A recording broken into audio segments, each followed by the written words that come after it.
Sees a lot of potential in Tyler Thigpen. Tony Sparano loves his ability to extend plays, what he can do with his feet, and he has told his quarterback, don't be afraid to use your feet. Though Sparano saying coming into this game, the only thing that he is really worried about with Tyler Thigpen is he does not want to put him in situations to force the ball. With more on the Bears, here's Kara Henderson.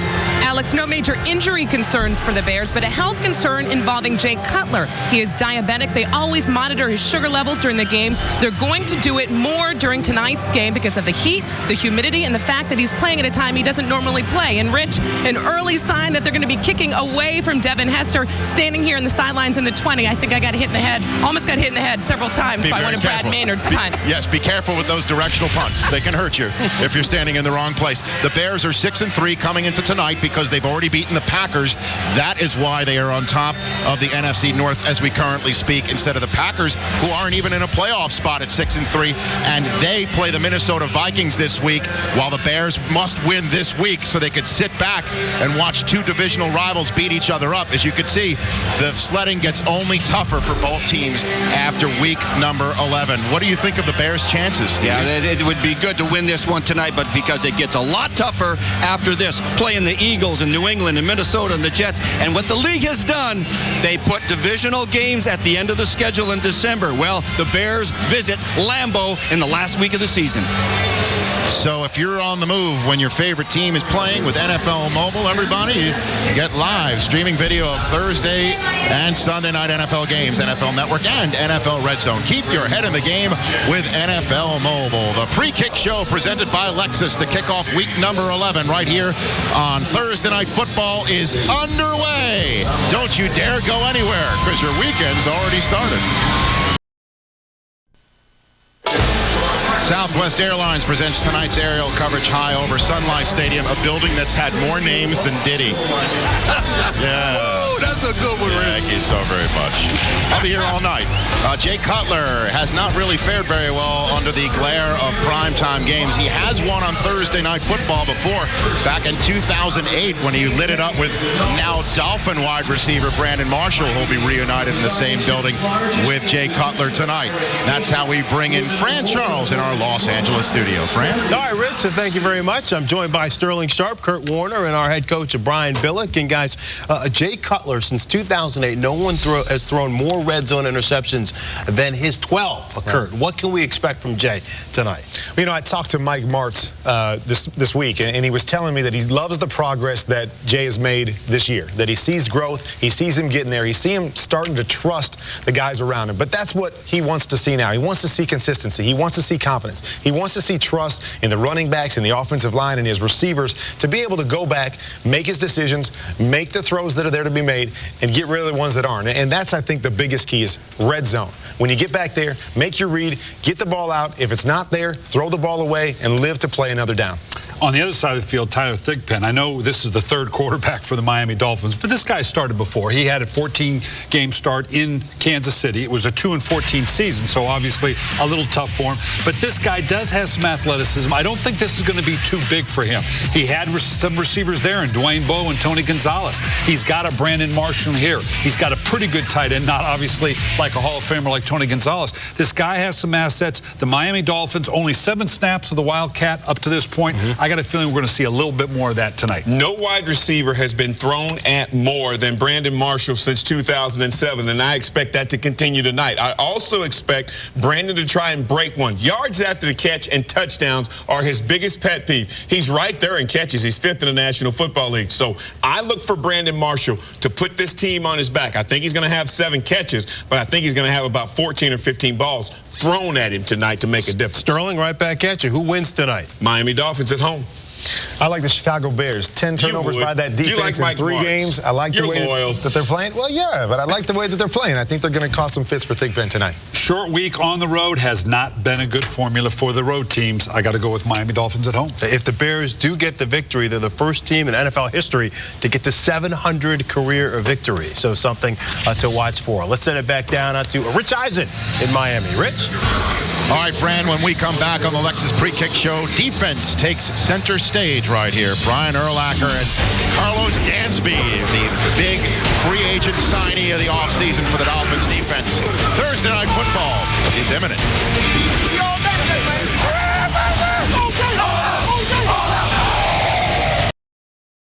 Once again, world champs on 3. 1, 2, 3. If anybody has seen a stray Wildcat in the area, please phone the Miami Dolphins. They've been looking for it. Look at that Wildcat. It's gone. It's non-existent. They're not even doing it anymore, it seems, and they only do it out of necessity when their quarterbacks go down. Is tonight one of those nights, though, Marshall Fall? It's one of the nights that they have to pull it out. And the reason why it's not working, because everybody in the league has their own version of it. Every defense has a package to stop the Wildcat, and I believe the Bears does too. Yeah, they're one of those guys that's waiting for it is Brian Urlacher, the captain, the leader, the face of the organization of the Chicago Bears. I saw him in the lobby last night. He says this team is primed up, ready to go. They're healthy, they're fast. He likes the way they're playing. He likes their chances. I'm going to give Mike Nolan, defensive coordinator of the Miami Dolphins, some credit, taking the 22nd ranked defense to rank number 8. They're playing against Jay Cutler, sacked 10% of all his pass plays this season, the highest in the NFL. Cameron Wake brings it off the edge with 8.5 sacks. These guys can stop the run. They really don't give up anything deep, so this should be a great test for the Chicago Bears. And again, Brandon Marshall and Jay Cutler on the same field for the first time. Does either one of them have the other on their team currently, or they're not as good separate? Not at all. They would love to be married once again, but right now they're divorced, playing against each other.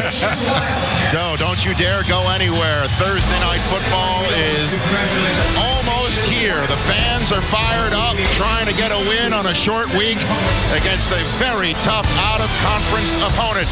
The season of good cheer has already arrived here in South Florida. 13 minutes to Week 11.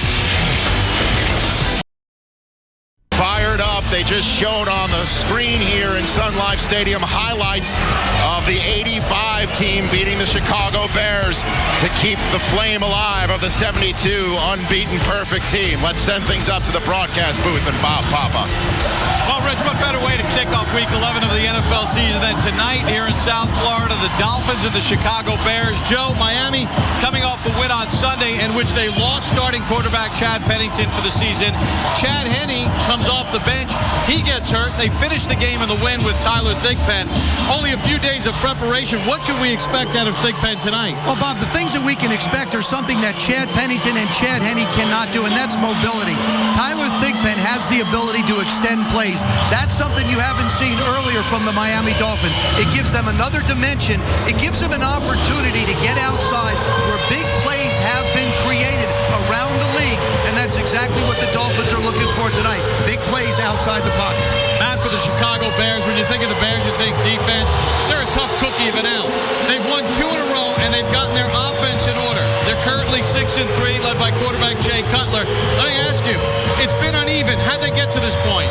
Well, they've gotten to this point because offensively they've been uneven. And they've been uneven because, to me, their offensive line's been uneven. And if you watch Jay Cutler at the start of this season, he's taking some shots and he's kind of trying to play the edge because he really wasn't being protected very well.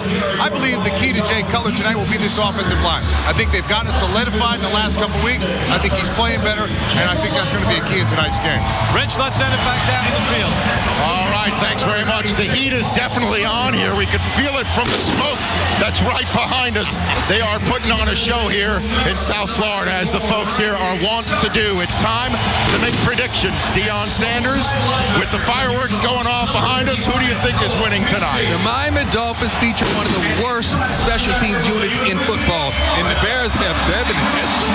Who do you think I'm picking? I'm going with the Bears. I'm going with the Bears, too. Hey, they've already beaten Aaron Rodgers, Tony Romo, and Brett Favre. Tonight, it's Tyler Thigpen. I'm taking the Bears. I like the Bears simply because I know Mike Martz has a special game plan, and he feels like Mike Nolan, the defensive coordinator for the Miami Dolphins, did not have time to get ready for. Look for them to take advantage of the linebackers with Greg Olsen. I don't have any Dolphin takers here on the set. What about you, sir? Not a single. I'll take the Dolphins. There you go. Just to go against the grain. I will take the Dolphins. As you know, I'm pretty good at this thing this year. This year is the key word. The Chicago Bears are in first place entering week number 10, after entering week number 11 for the first time since their 2006 when they played the Super Bowl in this very building. 6.5 minutes now until week number 11, the biggest game of the career of Tyler Thigpen. The Miami Dolphins, 2 games behind both the Jets and the Patriots, need this game desperately tonight, while the Chicago Bears at 6-3, tied with the Green Bay Packers, also need this game just as much. That's it for the Lexus Pre-Kick Show. It's now time for Thursday Night Football on NFL Network. Your Week 11 starts now. Thank you for watching the Lexus Pre-Kick Show. This is the pursuit of tomorrow. This is the pursuit of perfection. Thursday Night Pre-Kick Show is brought to you by Lexus. This is the pursuit of tomorrow. This is the pursuit of perfection. And by K Jewelers. Every kiss begins with K. This is Week 11 of the NFL season begins right here on NFL Network. Thursday Night Football as the Miami Dolphins play host to the Chicago Bears from Sun Life Stadium in Miami Gardens, Florida.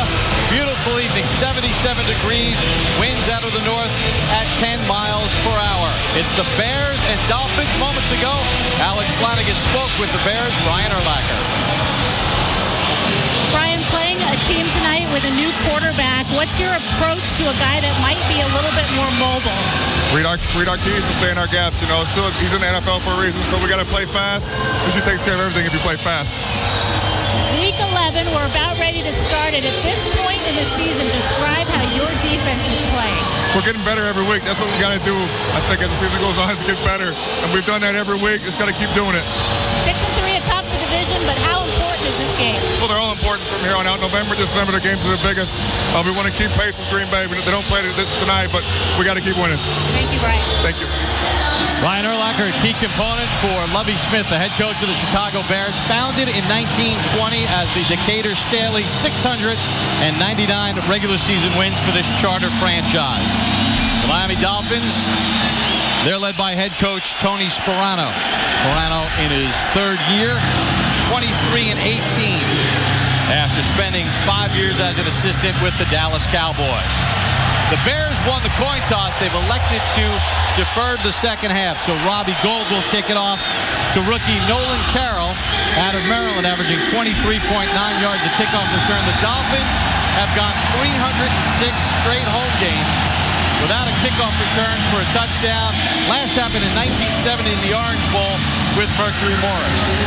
Tonight's game is being presented on NFL Network in beautiful HD wherever available.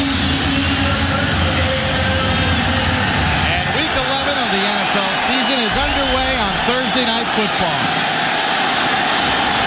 Carroll from the 8. On Gold across midfield. Return of 43 yards. Zachary Bowman on the tackle.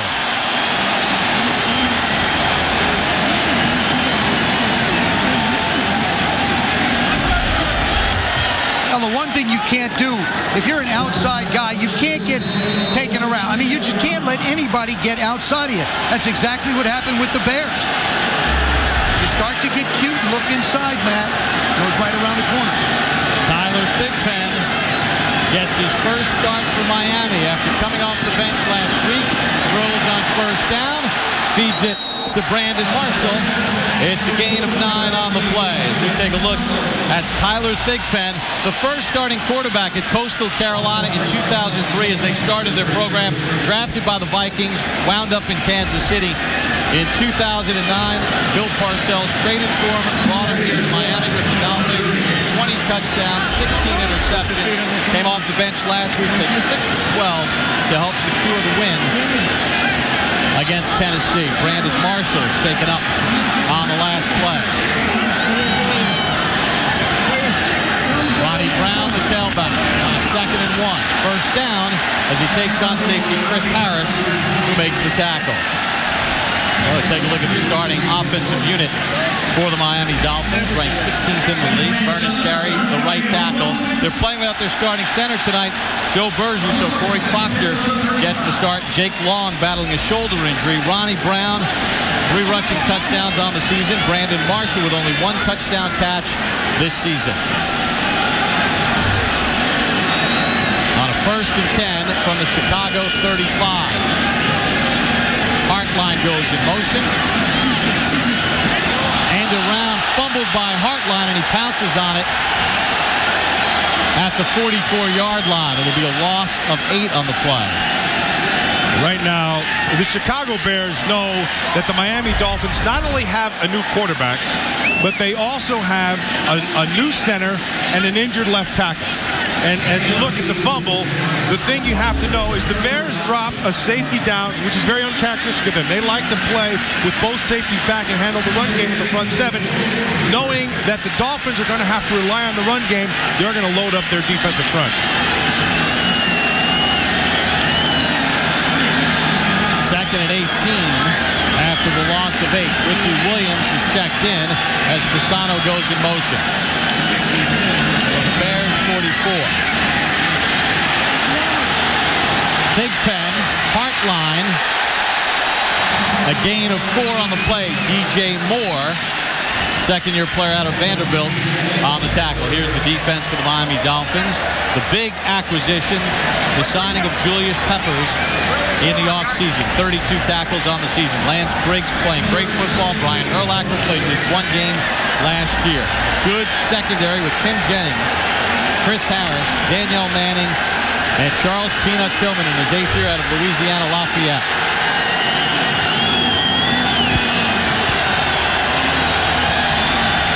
Third and 15 on the opening possession. Big Pen under pressure, runs out of a sack, and then gets dropped by Henry Melton at the 44-yard line. It's a loss of 4. You start talking about Chicago Bear defense, the whole basis of this defense is play coverage and rush with 4. And they're able to get pressure here with their 4. Melton just off the edge, beats the tackle and gets a sack. The dangerous Devin Hester back deep. 9 punt returns for touchdowns in his career. 13 returns in total. Fields to punt. Hester a fair catch at the 12. 32-yard punt, no return. So Tony Sperano handles Southwest.com and delivered by the new PapaJohns.com. Just a click of the mouse. Papa's in the house. On a gorgeous night, we welcome you back to Miami Gardens, Florida. First offensive possession for Jay Cutler and the Chicago Bears, who come in with a record of 6-3, having won 2 in a row.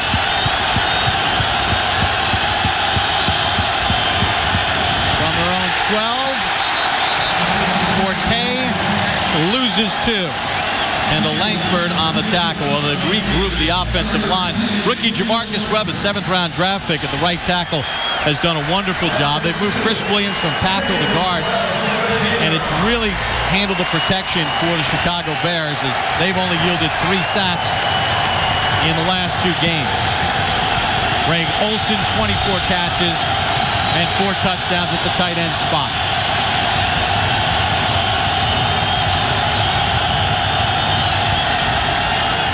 Cutler to throw, under some pressure, and he throws it away. Here's the defense for the Miami Dolphins, who give up 19 points a game. They work out of a 3-4 front. One of the key components has been Koa Misi, the rookie linebacker out of Utah, 3.5 sacks. Channing Crowder, Carlos Dansby, the free agent acquisition. Cameron Wake, 8.5 sacks. Good young corners with Vontae Davis and Sean Smith. And that was interesting right there because he was in the end zone, Joe, and if they would have called intentional grounding, that would have been a safety. And they talked about it. They did. They met and talked about it.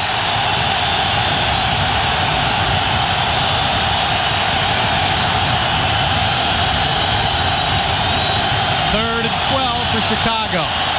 They'll just run it with Forte off the left side. Randy Starks with the first hit, gain of 4, and a 3-and-out for Chicago.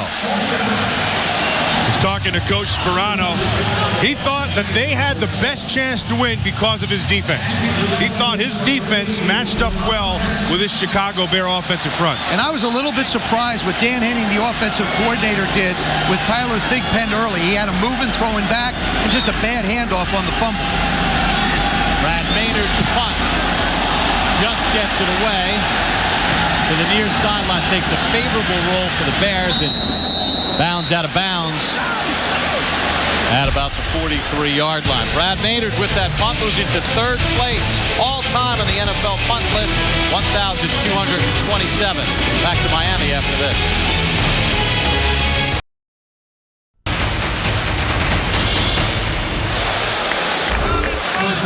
Back in Miami, second offensive possession for the Dolphins coming up with a scoreless first quarter. Good field position again. Miami starts from their 41. Ricky Williams with a flag flying. No gain on the play. Nick Roach and Lance Briggs on the tackle, but we'll check the flag from referee Bill Levy. Number 74 offense. 10-yard penalty. Repeat first down. That's the rookie right guard, John Jerry. 3rd-round pick out of Mississippi. You're going to watch him right there, number 74 on a pull. He just grabs Lance Briggs. Yeah. Not necessarily a hold, more like a pull down. Well, when you get your arm that far away from your body, it's sort of hard to turn around and plead a case. And you know, Joe, that's what they see. When they see it away from the body, they're going to flag that. Talking with offensive line coach David Guglielmo before the game, and he said, you know, Jerry's one of these guys that's going to fight you all night long. He's a rookie, but they like his upside.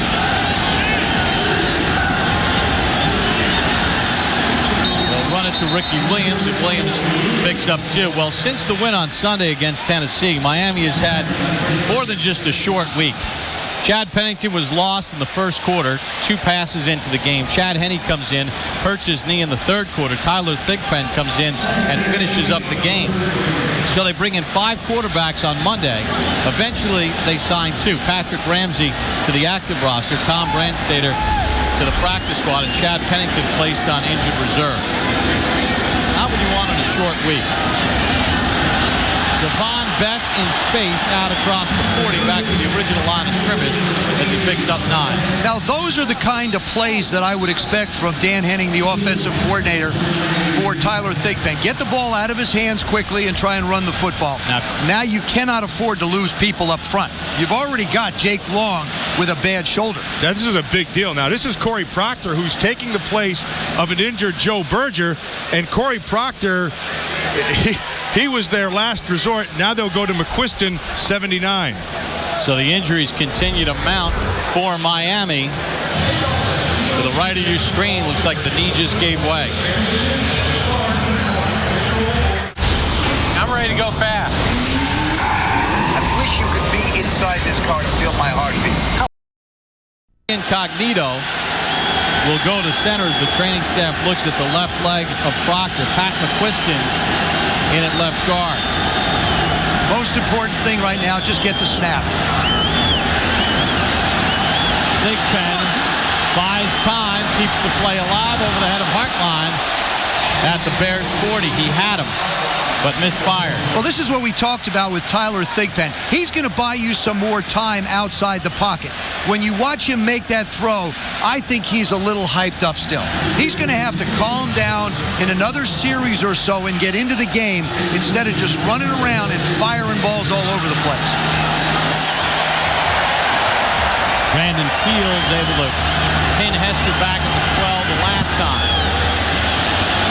Middle of the field and returnable.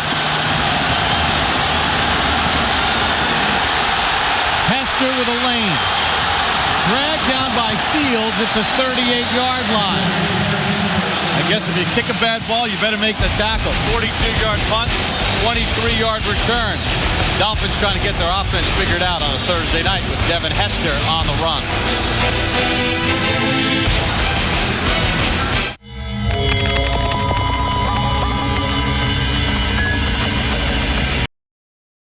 As well as an immigration station for Cuban refugees in the 60s and 70s. Second offensive possession for the Bears here in Miami from their own 39. Matt Forte with the edge. Into Dolphin territory and tripped up by Bell after a gain of 21. Good patient run by Matt Forte. What a nice job by the left side. They just cave it down. Greg Olsen, 82, their tight end. He comes around and just gets a little bit of a push, and then you don't quite understand how fast Matt Forte is until he gets around Jeremiah Bell, and he's almost out the gate. That Greg Olsen has really developed into a much more complete football player than just a pass catcher.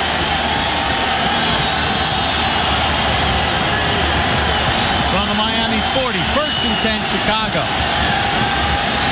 Butler, Olsen, knocked down at the 33 after a gain of 7. Sean Smith on the tackle. One of the things that we talked with the coaches defensively, specifically Mike Nolan for the Miami Dolphins, he felt like he could handle the run game with his front seven, and his goal, of course, was to turn this Chicago offense into a one-dimensional offense. And if he could do that, then he felt pretty good about where his defense would be. Mike Nolan was the defensive coordinator in Denver last year. Earl Bennett in motion.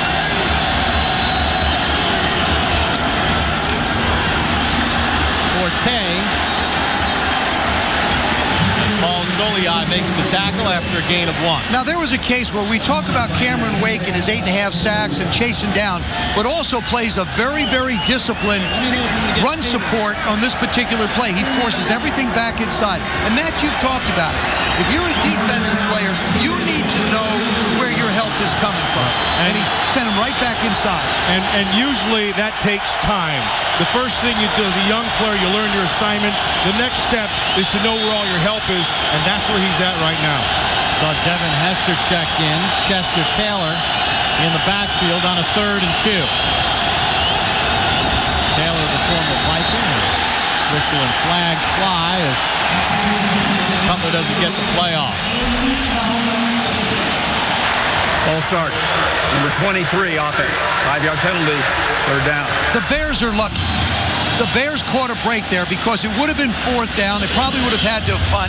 Now they get a chance at another play. They get to correct whatever the problem was up front. Devin Hester. You can see him up top, right up there. He must have seen the movement we didn't see. I didn't see that one. Looks like he flexed his knees a little bit. Little flexing. So a 3rd and 7 with Hester in motion.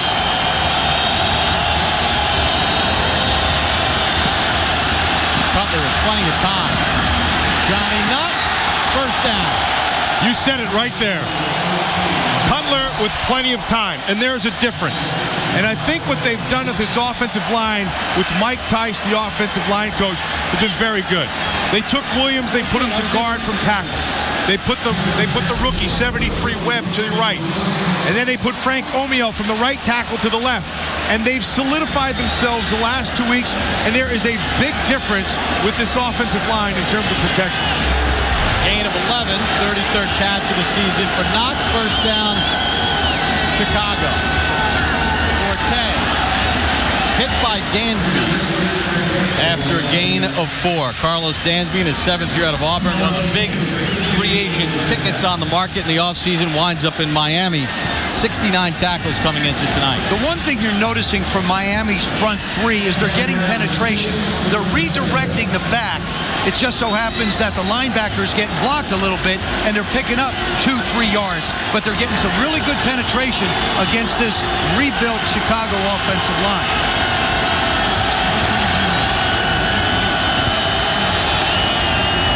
Olsen in his fullback as Forte takes the handoff right to the teeth of the defense. And a yard, and that's it.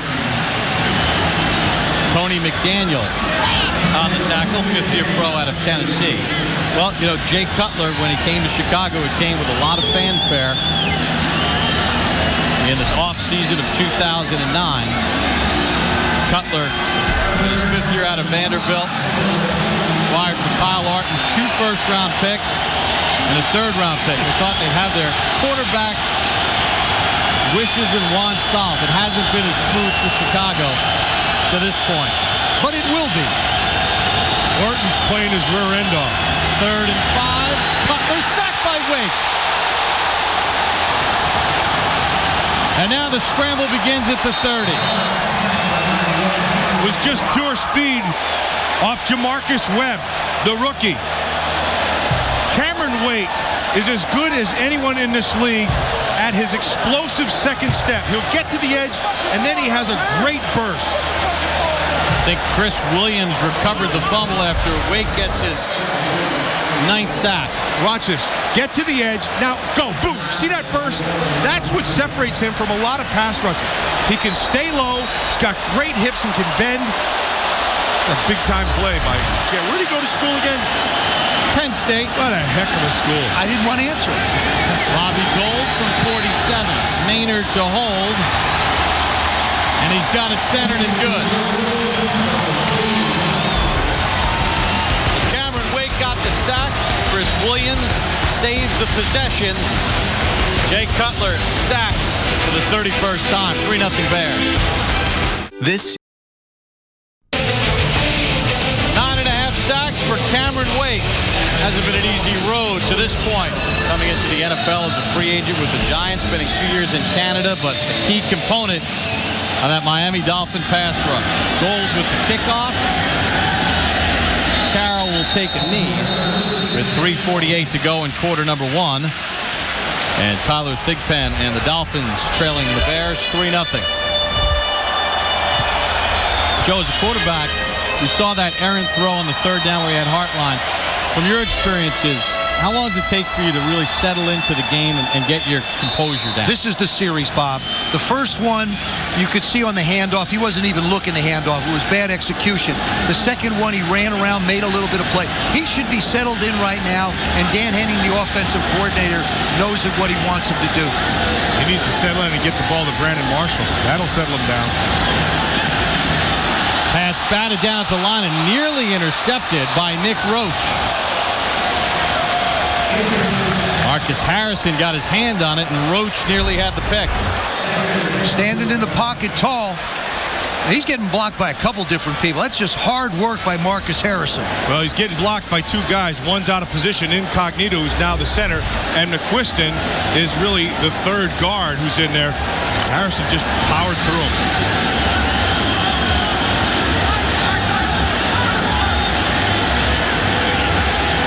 2nd and 10 for Miami. Ronnie Brown, the tailback. Brown fights for 5. Good hard running by Ronnie Brown. Well, much has been said about Bill Parcells. Tomorrow, NFL Network delivers Parcells in his own words in a new documentary. Catch Bill Parcells' Reflections on a Life in Football tomorrow at 8 Eastern, only on the NFL Network. It is a must-watch. Must-watch. Fantastic. One of the brightest minds ever to be a part of the National Football League, both as a coach and as a personnel individual.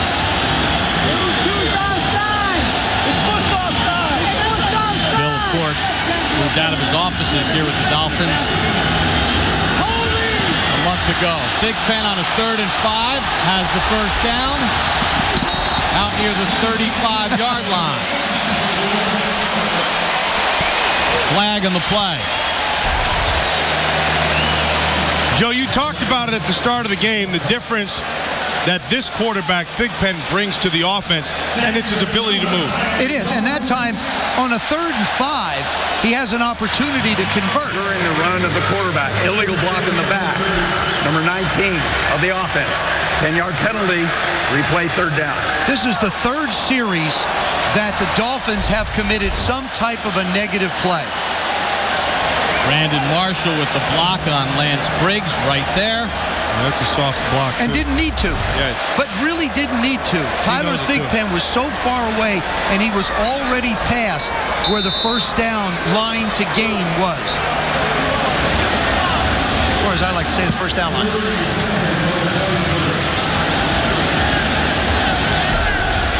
Miami Dolphins average just 4 penalties per game, 2nd fewest in the NFL behind the Atlanta Falcons. Part of the trademark of the Tony Sparano team. take the first down off the board, 3rd and 7. Thigpen underthrows it, and it's intercepted. Charles Tillman dragged down by Best at the 44. I believe that one got tipped at the line again. Another ball gets tipped up in the air. He can't get everything on it, and they wind up with the interception. That's just good disciplined defense by the Chicago Bears. Tillman's 3rd pick of the year. Bears back in business, up 3.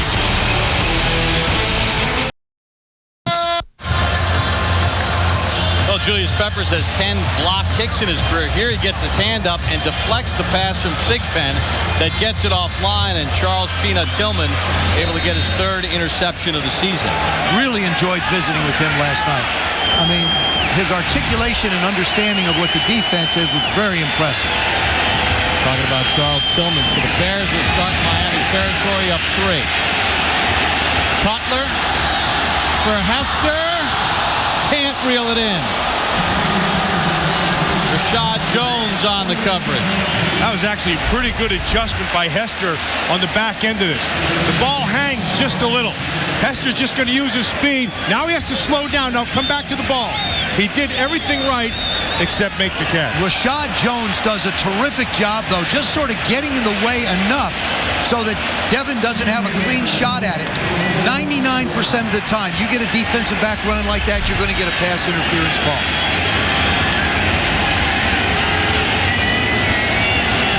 Second and 10 from the Miami 46.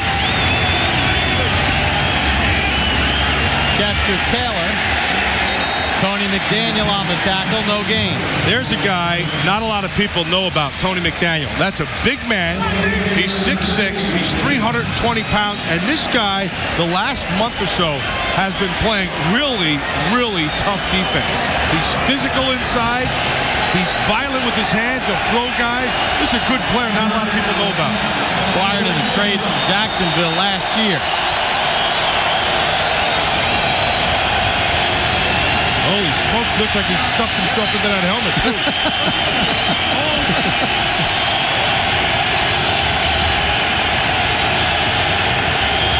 Taylor remains in the game on a 3rd and 9. Earl Bennett works on Al Harris and has the first down as Dansby makes the tackle after a gain of 13. That's a case of Jay Cutler understanding the down and distance, what the defense is trying to do. He sees the pressure come off the right side, doesn't even go to the fake. They go out and block it, he gets it outside. Earl Bennett makes a move on Al Harris, and he winds up with the first down. And what did Jay Cutler tell us yesterday? He said, you know what? The one thing about Earl Bennett, he's reliable. I know he's going to be in the right spot all the time. Both guys played at Vanderbilt. From the Miami 32, 1st and 10, Chicago. Final seconds of the first quarter. Cutler works middle of the field, has another first down on the pass to Johnny Knox, gain of 10. And guys, now there's something you don't see very much anymore. Quarterbacks backing out. When I played in the system that Mike Martz has here under Joe Gibbs, he allowed us to back out, to see the entire field.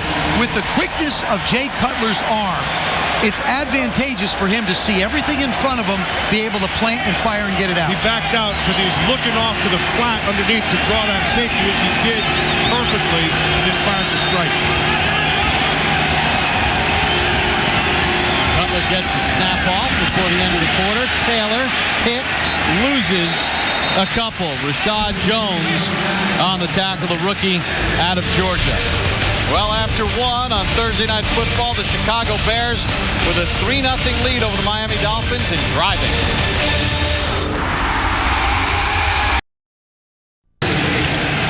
This drive started at the Miami 46 after a Charles Tillman interception. 3rd and 3 for Cutler in Chicago. Hester in motion. Ball to the 20, and Hester has a first down. It's a gain of 6. He looks so smooth. I mean, Jay Cutler just goes back, in a comfort zone.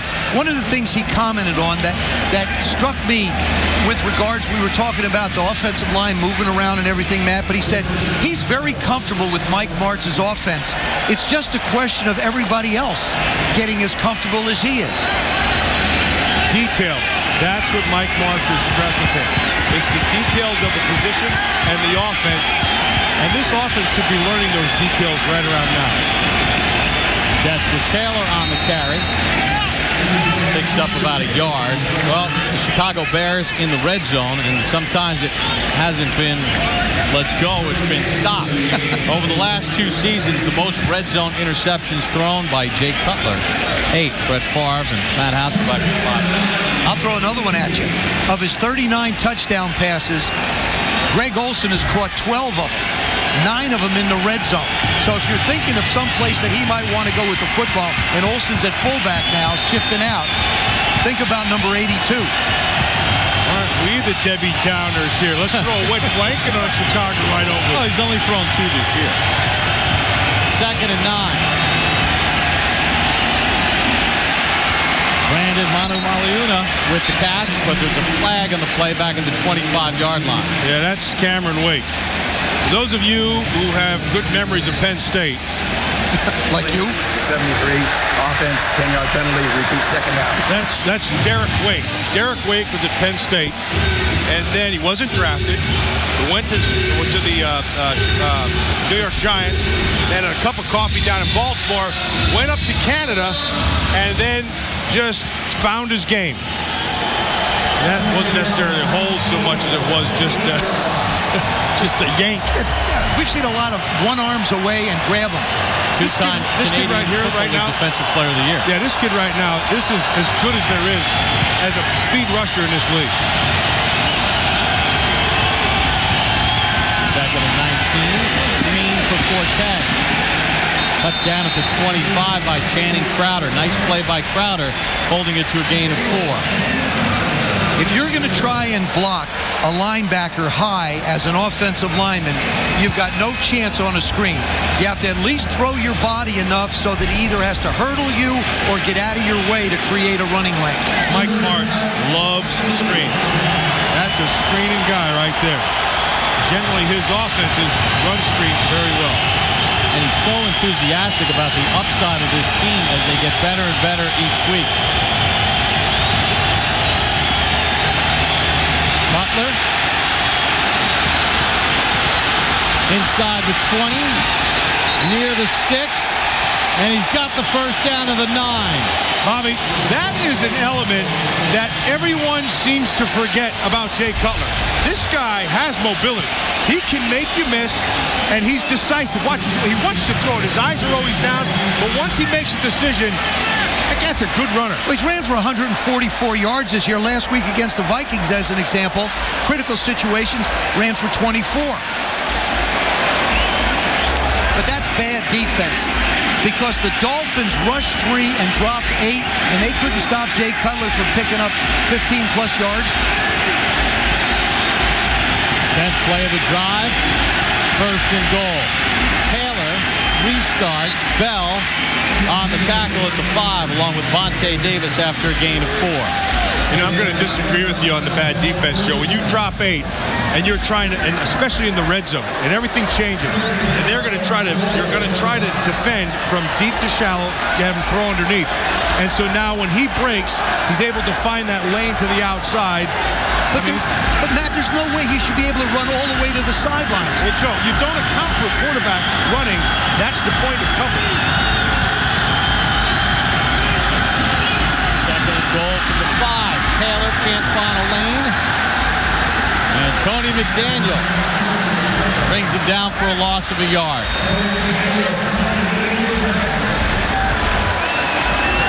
Watch big Tony McDaniel right there, 78. He's working on Manny Maliuna, but he should go out there and help and give Jeremiah Bell a big old hug. Because Bell did a great job of turning it back inside, and McDaniel was able to man up and get himself a nice little tackle there. Now the Bears are going to have to call a timeout. play wasn't in. Cutler didn't like what he heard, so he'll go talk with Mike Martz. 3rd and goal coming up for the Bears, trying to cash in on the Charles Tillman interception, up 3-0 in the second. In Miami, South Beach, famous for its Art Deco and vibrant nightlife. So I know that's where you're heading after the game. There are people, there are beautiful people at South Beach. After the Chicago timeout, 3rd and goal. They've hit all 3 third downs on this drive. Cutler knocked away by Davis, intended for Bennett. That's big. Vontae Davis was on Randy Moss last week, locked up a lot, did a really great job on him. Now what he'll do here, he'll elevate. Look at him go up and just swat this thing away. That could have been a pick. That is a fantastic effort. What a great shot. I'd like to get his vertical on that one. Vontae Davis told us yesterday the game's starting to slow down for him. You know, he's getting a better understanding. But he made a great play on Bennett. 24-yard field goal attempt for goal. Maynard to hold, and he gets it down and through, and Chicago pushes the lead to 6. Charles Tillman had the interception. The Bears get 3 in front here in the second. 24-yard field goal, and Chicago in front 6-0 over Miami with 10:27 to go here in the first half. Gold on the kickoff. Nolan Carroll on the return. Hit at the 25 and knocked down at the 26-yard line by Zachary Bowman. This week on NFL Game Day Morning, get ready for the showdown between the Colts and Patriots. Plus, Steve Sable gives his take on Manning-Brady, the rivalry. NFL Game Day Morning, Sunday, 9 Eastern, only on NFL Network. This is a big drive for the Miami Dolphins. At least they need to get some first downs. Give their defense a chance to catch their breath a little bit before throwing them out there on a hot night in Florida.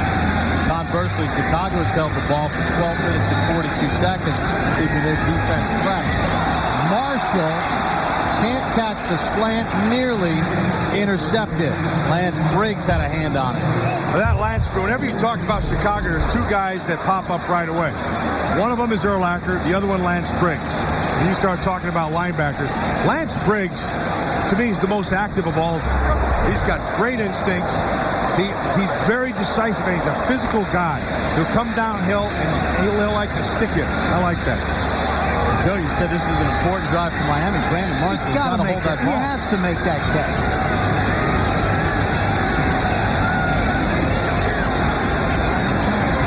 Big Pen, 3 of 7 for 22 yards and a pick. Feeds Marshall again, turns around Tillman, has the first down before he's run out after a gain of 13. The Chicago Bears will show you a cover 2 shell. They'll play the corners up, safeties back a little bit, and then they'll run back to the middle. They'll go quarter halves. What happens is he slips a little bit. Nice job by Brandon Marshall. That was a makeup for him. Dan Henning gave him another opportunity to be able to make a play. Now, flag came in late, as we'll check with Bill Levy. After the play, taunting, number 19 of the offense. 15-yard penalty. It'll be 1st and 10 after the enforcement. He throws it to Jay Cutler, his former teammate in Denver. That's just downright stupid. It's stupid. It's unprofessional. It's not smart football. Your offense is struggling. You've already dropped the ball, and now you cost them another 15. And he did the same thing last week, Brandon Marshall did against Tennessee. You want to be an all-pro? You want to be a star in this league? Act like one.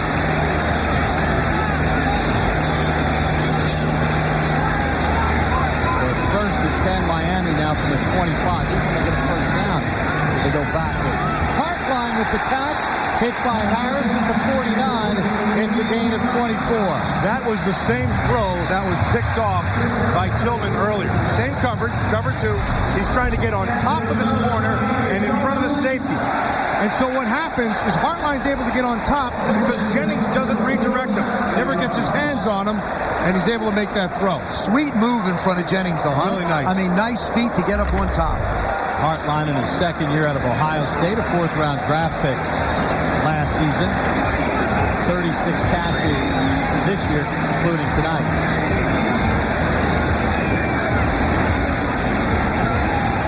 Ricky Williams will lose 2. For an injury update, we check in with Alex Flanagan. Hey, Bob. Well, tonight's starting center Corey Proctor for the Dolphins has been in the locker room since he was injured on the Dolphins' second possession in this game. Remember, he's starting in place of Joe Berger, who was inactive in this game. He came off of the field wincing in a lot of pain. They looked to splint his leg almost. They wrapped it all up. They're calling it a knee injury. So right now, Tyler Thigpen, who was the third-string quarterback 5 days ago, is now getting the ball from his guard. Rains, it pours, and it's rained on the offensive line and the injury bug with Miami in the span of 4 days. Big Pen from Marshall, can't reel it in at the 32. You know, one of the most underrated corners in this league, Tillman. He is a really good player. Why is he good? He's very disciplined. He's an outstanding tackler. He plays the coverage very, very well. And like the coaches told us yesterday, Lovie Smith said, I have no idea how he gets the ball out of ball carriers. He said, it's so impressive. We studied ourselves. We still can't figure it out. Miami's 0 for 3 on third down. This will be their third attempt of 9 or more yards.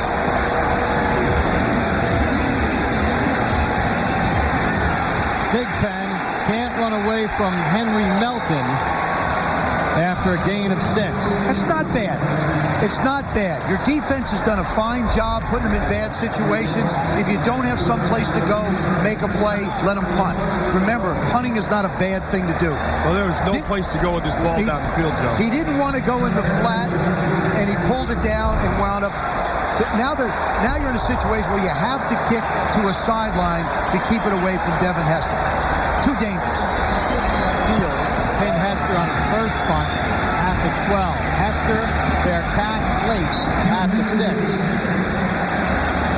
So it's a 42-yard punt and no return. We're in Miami. Thursday Night Football on NFL Network. Bears lead the Dolphins 6-0 in the second.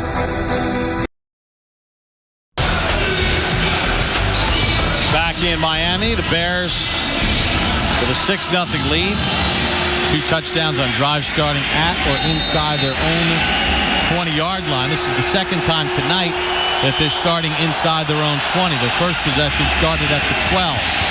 This time Jay Cutler and company from their own 6. Forte, the running back, as Cutler will throw to Matt Forte. Gets past Vontae Davis and picks up 4 on the play. Well, Jay Cutler has been able to manage diabetes for more. We sent it to Alex Flanagan. He sure has, Bob. He was diagnosed with a disease about 3 years ago, and coming into Miami knowing that it's going to be a little bit more humid and hot down here, he really has to pay attention to his insulin levels. After the first series of this game, he went over to the sidelines, checked his levels. They were good. You'll see him doing that throughout the night, but I think that's the key, is he's really learned how to manage it as a pro playing with diabetes. 2nd and 6. Forte gets a yard. The other thing is he has to manage his diet very closely, including his pregame meal. No carbs, protein, a lot of vegetables, and only water during the game, not any kind of sugary drinks. I watched Matt manage his diet last week. It was the biggest burger I've ever seen in my life. You managed to get it down in a very short period of time. I'm good at managing it. Yes, you are managing that. Very good.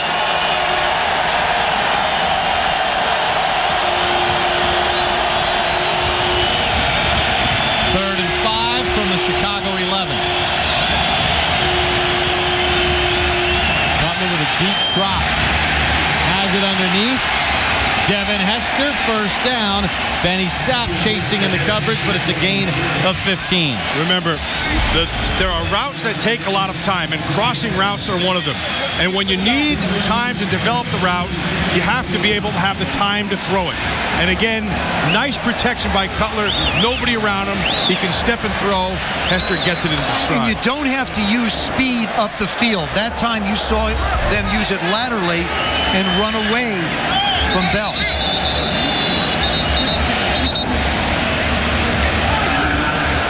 Now we get a whistle and a timeout. taken by Tony Sperano and the Dolphins. Cutler wiggles out of another third down. Bears by 6.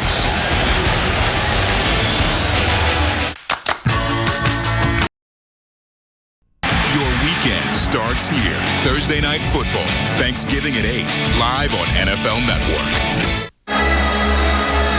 Chicago Bears with a 6-0 lead here in the second quarter as Jay Cutler, Matt, converts on another third down. 4 and 5 is the last, but watching Jay Cutler play, it's really important. We get back to the diabetic part of it, but watching him managing himself is so important. Blitz on. Cutler gets hit. And the pass ruled incomplete. Watch outside linebacker Kaika Lama-Francis just comes clean.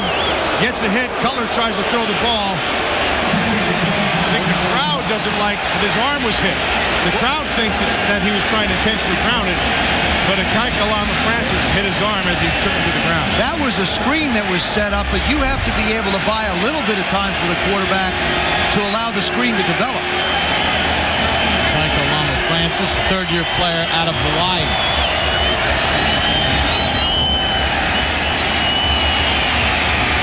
Cutler finds some time. He'll run it again. Puts his shoulder down. Hits Kendall Langford and Channing Crowder and picks up 5.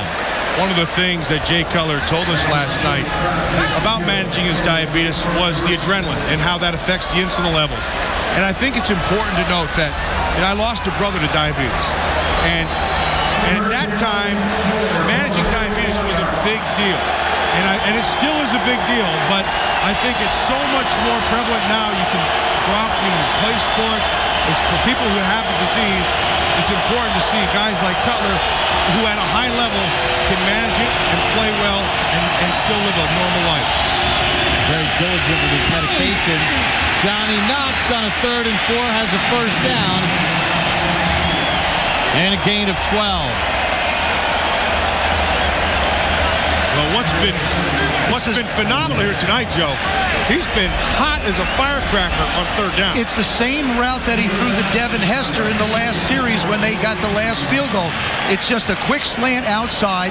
Miami brings pressure in his face, and by backing out, it's not a problem to see where the pressure's coming from. And then that quick flick of the wrist that he has, ball's out, completion, first down. Kept the third down manageable. This time on a 1st and 10, Greg Olsen picks up about 11 into Miami territory. Gain of 11. Well, you take a look at the Chicago Bears. We've talked about the quarterbacks. They've had a dearth of big play wide receivers. In fact, a running back, Walter Payton, is the franchise's all-time leading receiver. And now they have a group of young players like Johnny Knox and Earl Bennett, and they use Devin Hester as a guy to make big plays for this offense. But they still don't have the big man. They still don't have a big man receiver.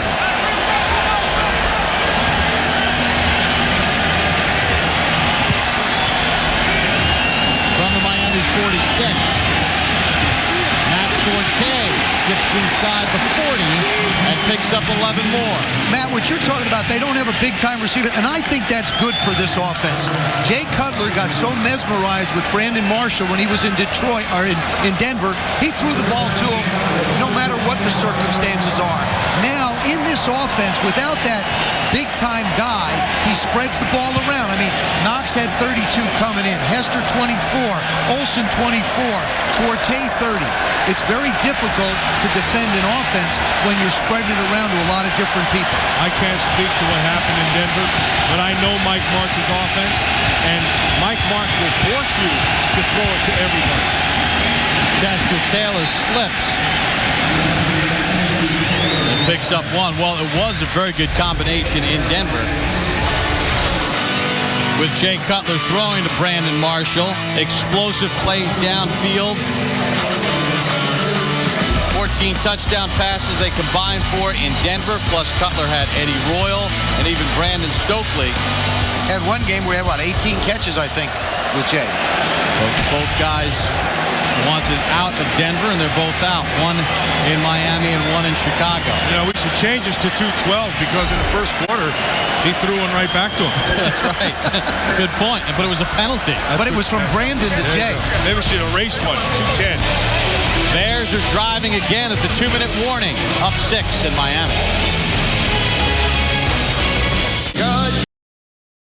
Premiering tomorrow night, and also get you set for the second half. Back to you, Bob. All right, Rich, looking forward to it. At the 2-minute warning, Chicago driving again. Running their 21st play here in the first half in Miami territory, but they only have 6 points to show for it. Flag on the play as Cutler's pass is incomplete, intended for Olsen. That's going to be Webb again, and Cameron Wake just blew right by him. Offense, 10-yard penalty, repeat second down. They're going to have to chip somebody to that side or put a tight end there to slow him down, which they did. It was a tight end there. Still didn't matter. See how he dips his hips and he gains leverage. And Webb just doesn't move his feet. If those feet get in cement, he's got no chance with Cameron's athletic ability. He's a great natural athlete. Wake told us when he first got to Penn State, he weighed only 200 pounds.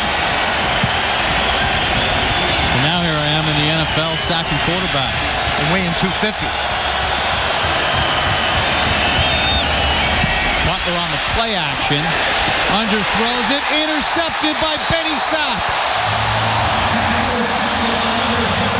He was trying to hit Knox, completely underthrew it. Sapp looked like the intended receiver. That's too easy. In the open match, you said, which Jay Cutler do we see? Most of this half, we saw the good Jay Cutler. Now, this is just a bad throw. Benny Sapp's just sitting out there. I don't think Johnny Knox would have had the opportunity to get back to the ball anyway. The question is it'll probably go upstairs to the booth for review. Now, he has control. His arms are not under it. He has control, but it does hit the ground. Which would make it an incomplete pass or an incomplete reception. Does it move or does he maintain control throughout the entire process of the catch? And now we'll get the booth review with 146. Is under review. Left. So Bill Levy will go to the replay machine and take a look. As Jay Cutler thrown his 10th pick of the season, we'll take another look right here. Watch where the ball goes. The ball is on the ground. Does it move at all as he tries to gain possession? This is the Burt Emanuel rule, right? The Tampa Bay Bucks in the championship game against the Rams. And Burt Emanuel had control of the ball, but it hit the ground and it didn't move.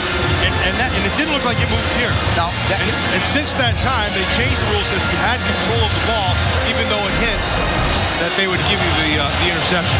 Take a look at it right here. It's in his chest. No question it's on the ground. Forearm. No question it hits the ground. But his arms are still wrapped around it, and it didn't move inside the arm. And you can't see if it does move after he makes the turn. Take another look right here. So he has the ball between his forearms, maintains control. It hits the ground. Now, if it moves at any point here, it would be incomplete. But look, the ball does not appear to move at all as he rolls to his back. Doesn't look like there's any movement, but lost Is it all that. Interception or not? Yes. See, to me, I think that's a pick. We have a consensus. And if you listen, do you hear that? Burt Emanuel said it was a pick too. Benny Sapp was acquired in a trade. I did hear that. From Minnesota for Greg Camarillo earlier this season.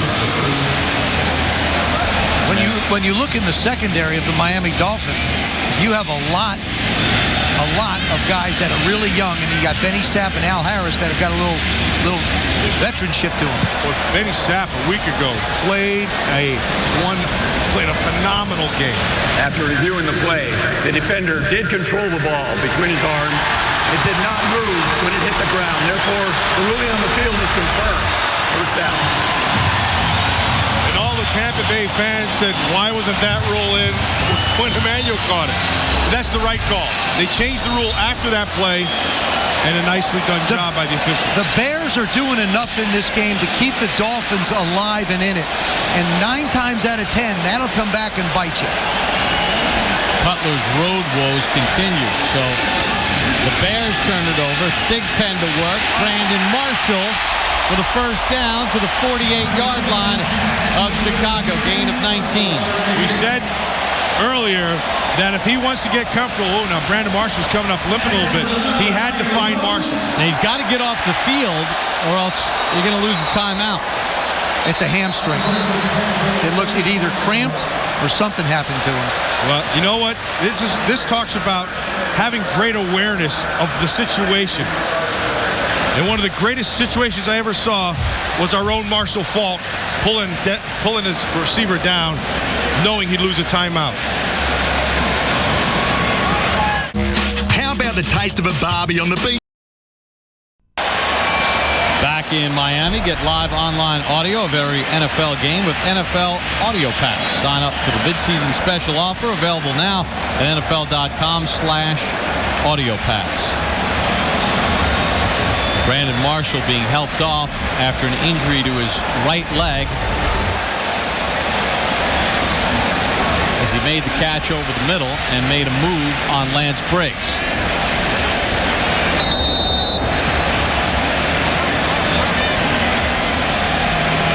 Marshall had to be helped off as he planted that left leg on the spin. So Miami gets charged the timeout with 1:25 to go in the half.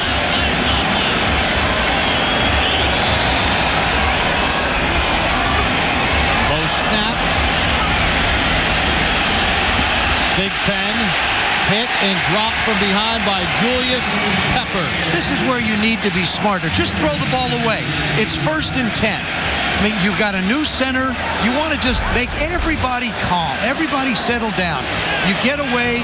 There's nowhere to go with the football. Throw it away. Fasano's not open. Throw it away. It ends a 5-game drought for sacks for Peppers, and then Thigpen's pass incomplete, intended for Patrick Cobbs. Stops the clock with 57 seconds to go in the half. Boy, I'll tell you, the Bears are coming off the edges hard right now.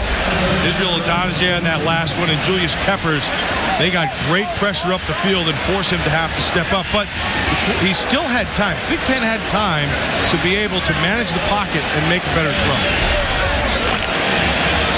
Only one touchdown in the final 2 minutes of the first half this season. Miami faces another 3rd and long. This is their 4th third down attempt of 9 or more yards. They're 0 for 3. Throws it behind Ricky Williams, and it's intercepted. Lance Briggs. 3rd pick, or was it? See the difference in this one as opposed to the last one? He did not have control when the ball hit the ground. It moved up inside his arms. They'll pull this one out. To me, this is an interception. It still doesn't make up for the fact that Tyler Thigpen throws this ball long before Ricky Williams is ever really ready to have an opportunity to make a play on it. Williams' play is under review. Williams never even got his head around to look at it. It's like he wasn't sure he was going to get the football. I mean, if you're running a route in a 2-minute drill, if you're a back, tight end, wide receiver, it doesn't matter. You've got to be in the play. I think the consensus once again is this is not an interception. Bob? I don't think it is either, because Briggs makes an attempt to catch the ball and it goes through his hands and then it hits the ground. It's different than Benny Sapp, because Benny Sapp controlled it at first before it hit the ground. Watch the point. When the point hits the ground, as it's still moving there, Bob. Now it slides back up. He doesn't have control like you saw. Sapp had to put the clamp on it. Briggs wasn't able to get control of the ball before it hit. Because when he first contacts the ball, he does not get control. It goes through and hits the ground. So I think this interception will be overturned under the booth review. Matt, you know, the Bears don't do a whole lot defensively. They line up with 4 guys, 3 linebackers, 2 corners, and a safety, but they play it so well. See this guy right here? That guy right there is one of the best coaches I have ever been around. That's Rod Marinelli. He's their defensive coordinator. Why is he so good? He is a phenomenal teacher. He makes sure everybody knows exactly what they do, learns how they learn, and then teaches it to each individual. He's a stud in terms of coaching his coaches. And you had him as your head coach in Detroit with the Lions. That's David Lee, the quarterback coach for the Miami Dolphins. Sitting there on your left is Chad Henne. Patrick Ramsey taking in a lot of the conversation. Ronnie Brown may as well go over because you never know the way things work out. We talked about Ricky Williams and that not getting his head around, and that's a big deal. After reviewing the play, the ball went between the defender's arms. It is an incomplete pass. With the timer put 53 seconds on the game clock, it'll be 4th down. Well, Lance Briggs wasn't real happy with that call, but it was the right call. And that's where he lost control. I want you to watch Ricky Williams coming out of the backfield here. He's going to sit down.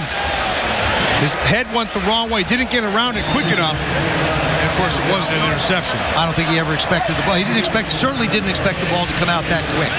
And Brandon Marshall has a hamstring injury. His return is questionable. So Devin Hester. This goes one of two places. Out of bounds left or out of bounds right. I wouldn't even take a chance on one of the pooch punts. He's had one return for 24 yards. 9 punt returns in his career for touchdowns. Or right down the middle. That's the other point. But a fair catch for the 3rd time called by Hester. 36-yard punt. Tough first half for Tyler Thigpen. Under pressure from Henry Melton. Takes a sack. The ball was tipped by Julius Peppers. Charles Tillman with the pick. Under pressure again. Julius Peppers says, I'll take that sack. And then Ricky Williams turns right. He throws it left. Joe, we're just seeing the residuals of a guy that only had 4 days. No, Tyler Thigpen has got to settle down. I mean, he is running 1,000 miles an hour. He needs to take a deep breath at halftime and just relax. Bears will run it with Matt Forte, and he picks up 9 with 40 seconds to go. Hey, the other part of that equation is the Bears are playing good defense. This is no slouch they're playing against here. No, I understand they're playing good defense, but Matt, on 1st and 10, he could have thrown the ball away. That was one of the mistakes he made. On the fumble in the first series, he never even looked the ball in to try and make the handoff.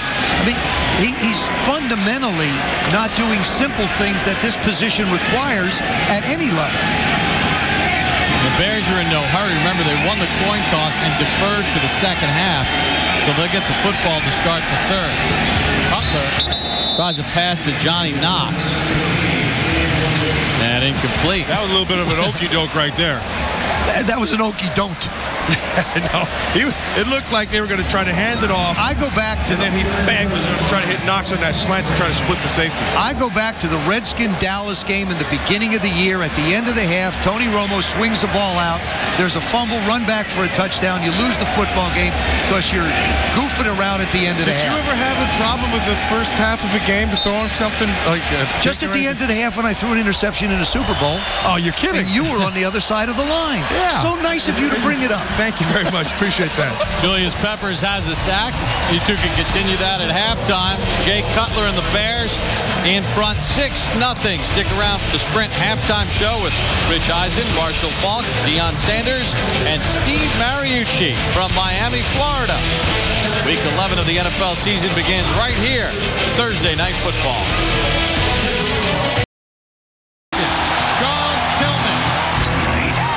The stakes are simple. Keep your season alive. Back in Miami at the half, the Bears lead the Dolphins by a 6-0 score. And when you take a look at this first half, guys, 19 minutes and 11 seconds for Chicago. They've had the ball. They've run 35 offensive plays to Miami's 22, but they only lead 6-0. Joe, let's take a look at the quarterback comparison between Jay Cutler and Tyler Thigpen. And the numbers do not tell the true story. Tyler Thigpen has not played well at all. Jay Cutler has done a nice job managing the game, except for the one interception. You see 90 yards and 78 yards. That's not the story at all. Tyler Thigpen has to settle down and relax a lot more, and Jay Cutler has to be able to continue to pick and choose where he wants to get down the field. Corey Proctor started at center for Miami. He got hurt. Richie Incognito then had to go to center. Matt, Tyler Thigpen also needs some help, and he didn't get a lot from Brandon Marshall. Well, we said in the first quarter that Brandon Marshall is one of those guys you're going to have to look for, and then when he did, he was a disappointment. And you know, he dropped a couple balls early, and then, in fact, that one there, that should have been a big play, and he didn't. And then when he did catch one, he flipped it back to his ex-teammate and got himself a penalty, took it back. And then when he started to make some plays, he got hurt. This is a talented receiver as there is in this game, but right now, they're not going to have his use of his services. All right, let's check in with Alex Flanagan. Alex? Hey, Bob, well, I spoke to Lovie Smith at the half. He said his defense is doing exactly what they set out to do, stop the run and put the game in Tyler Thigpen's hands. Offensively, he said exactly what Joe said. That Jay Cutler's pick, he said he just cannot make that throw, but otherwise he feels like he has really been in pretty good control of the game so far, Bob. All right, Alex, we'll see if Miami can muster some type of offense as Devin Hester awaits the kickoff. Fielded by Rasheed Davis, spin down at the 30-yard line after a return of 10. So they kept it away from Hester. They've done a good job in the kicking game, keeping it away from Hester. Jake Cutler so far in this football game, you know, the interception obviously was big. 10 of 16, 90 yards. He was hitting his third downs. But a lot of offensive plays running Miami's end, and only 6 points. It's a one-possession game for Lovie Smith and the Bears. It is, Bob. And I said, you leave a team that's struggling and a quarterback that's cold in a game long enough, Tyler Thigpen could finally catch fire back here. They could put some drives together, and all of a sudden you're going to wind up with a 60-minute game. You're going to lose it at the end with a field goal. The Bears have a chance to put some distance on the scoreboard now. Forte, the tailback. Cutler on a play fake. Gorgeous fake. Has his man, Johnny Knox. First down, gain of 16. Well, this is just a well-designed play, and Cutler's able to find Knox sitting down in the hole. And you're going to watch Knox run all the way across, and the whole key to this is to sit down. It's a zone, but quarterback and receiver have to be on the same page. Anticipate the hole, find the hole by the receiver. Knox, 4 catches, 48 yards. They'll run it with Forte. Gains the edge. And dragged down by Wake, but not after he gains nearly 10.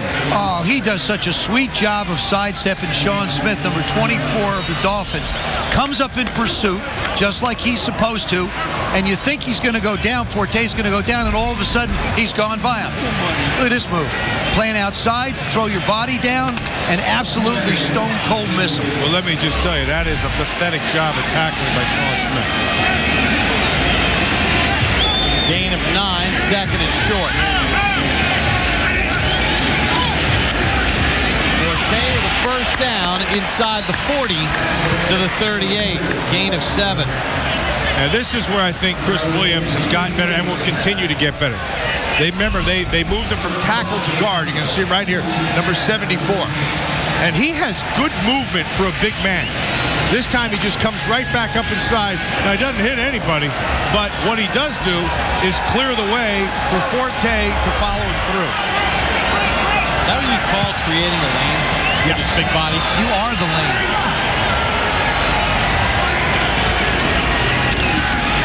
Feed Forte again. Cameron Wake with the tackle and a loss of 2. This kid's been a beast all night long.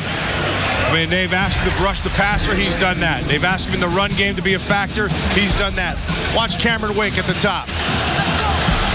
This is just taking on and forcing your runner back inside. So you're taking something away and let your buddies inside come down there. And then when it comes time to rush the passer, this burst right there. Sink your hips, get underneath, get leverage, and then that burst is what gets you the sack. He has a sack, and he's also forced 2 offensive holding penalties.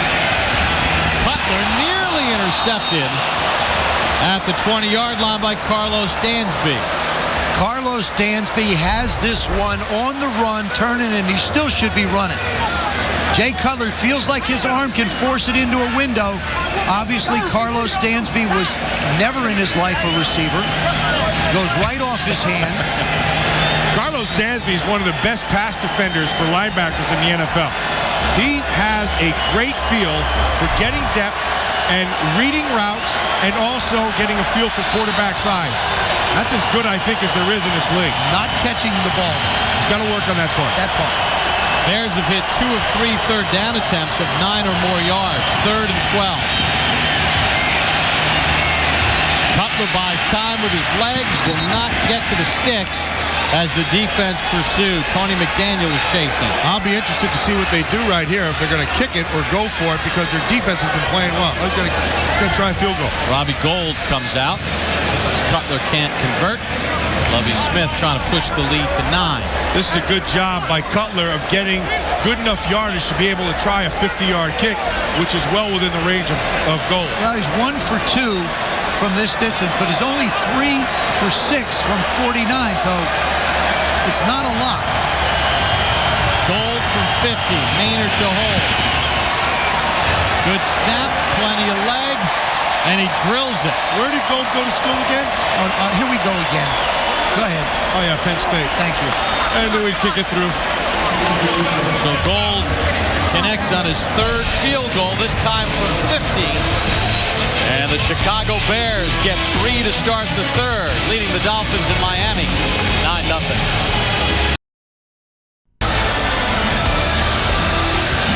Robbie Gould with his 3rd field goal of the night, capping off a 7-play, 38-yard drive, this time from 50. His 4th 50-yarder of his career, and the Bears in front 9-0.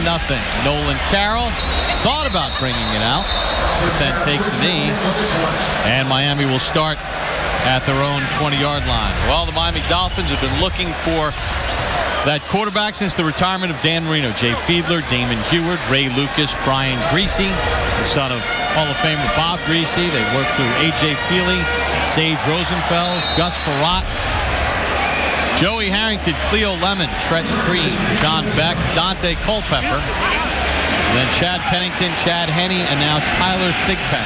15 starting quarterbacks since 2000. Thigpen, Hartline, first down. Nearly ran out of the tackle of Tillman. Harris finished it up, gain of 16. He's had that a few times tonight.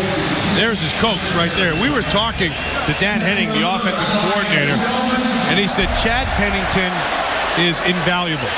He said he had this bad shoulder, so he was telling the guys what to do. Chad Henne had the good arm. He was writing it down, and they both were coaching Thigpen and the young quarterback. Ramsey. Yeah. Patrick Ramsey was signed on Monday.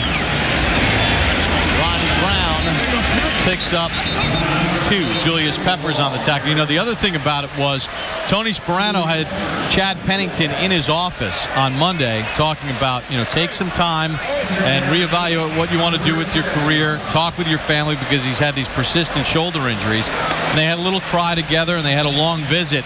And then Chad looked up and said, I think you probably need me downstairs, right? And Tony said, yeah, I do. We got Ramsey coming in. You got to coach him up, because we have to coach up Tyler Thigpen. 2nd and 8, low snap from incognito. Thigpen stumbles to the 40 and picks up 3. As we check in with Alex. Bob, I got to talk to Chad Pennington in the pregame, and he said about his shoulder injury to me, there's only so many times you can hurt your shoulder. Maybe there's a message being sent to me. He hasn't decided yet what he's going to do in terms of his future. He is going to take a little time. Of course, coaching might be an option for him, but Bob, I'm trying to talk him into maybe the TV route. That is an excellent coach in the waiting right there. Of course you want him to coach. You don't want him in TV. Oh, he could. If I could do it, anybody could do it. But this is a really good coach. Got to be a good coach. 3rd and 5. Adonijah with the pressure, and he gets the sack. Loss of 13. Vernon Carey did not stand a chance against Adonijah. He just comes hard off the edge. Thigpen has it flash in his face. He tries to get outside, and he stumbles trying to get outside. Just comes around, doesn't get out, goes for his legs, can't make it. Tyler's trying to make something happen. He's actually done a very good job fielding some of the snaps. Brandon Fields with a high, short punt. Hester slides down at the 39. 34-yard punt. No return. Israel Adonijah with his 6th sack of the season. Bears have the ball up 9. Like Allstate.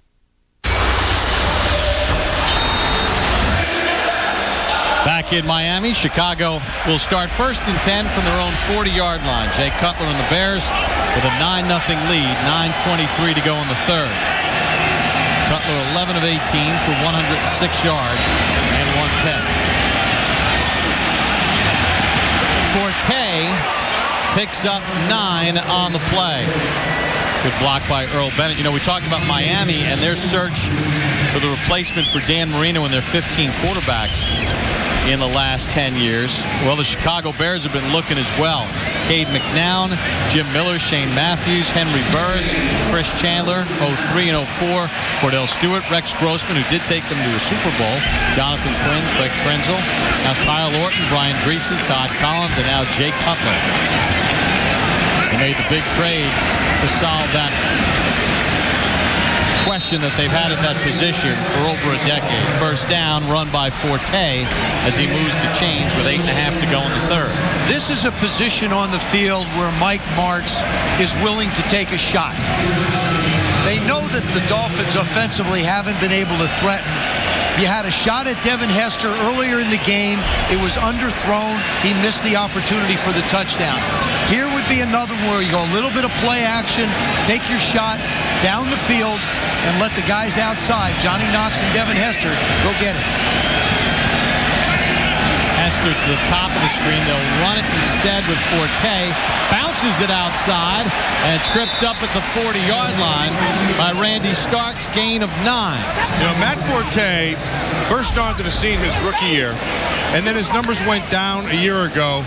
But I got to tell you, this guy is one of the most deceiving runners in this league. He's a lot faster than people think. He's got good strength, and he has a little bit of a make you miss in him. And he's big. We see a lot of 5'9", 5'10" guys. He's 6'2". He's got some size to him. Mike Martz told us he's a one-cut-and-go guy, and he's a lot faster than people think he is.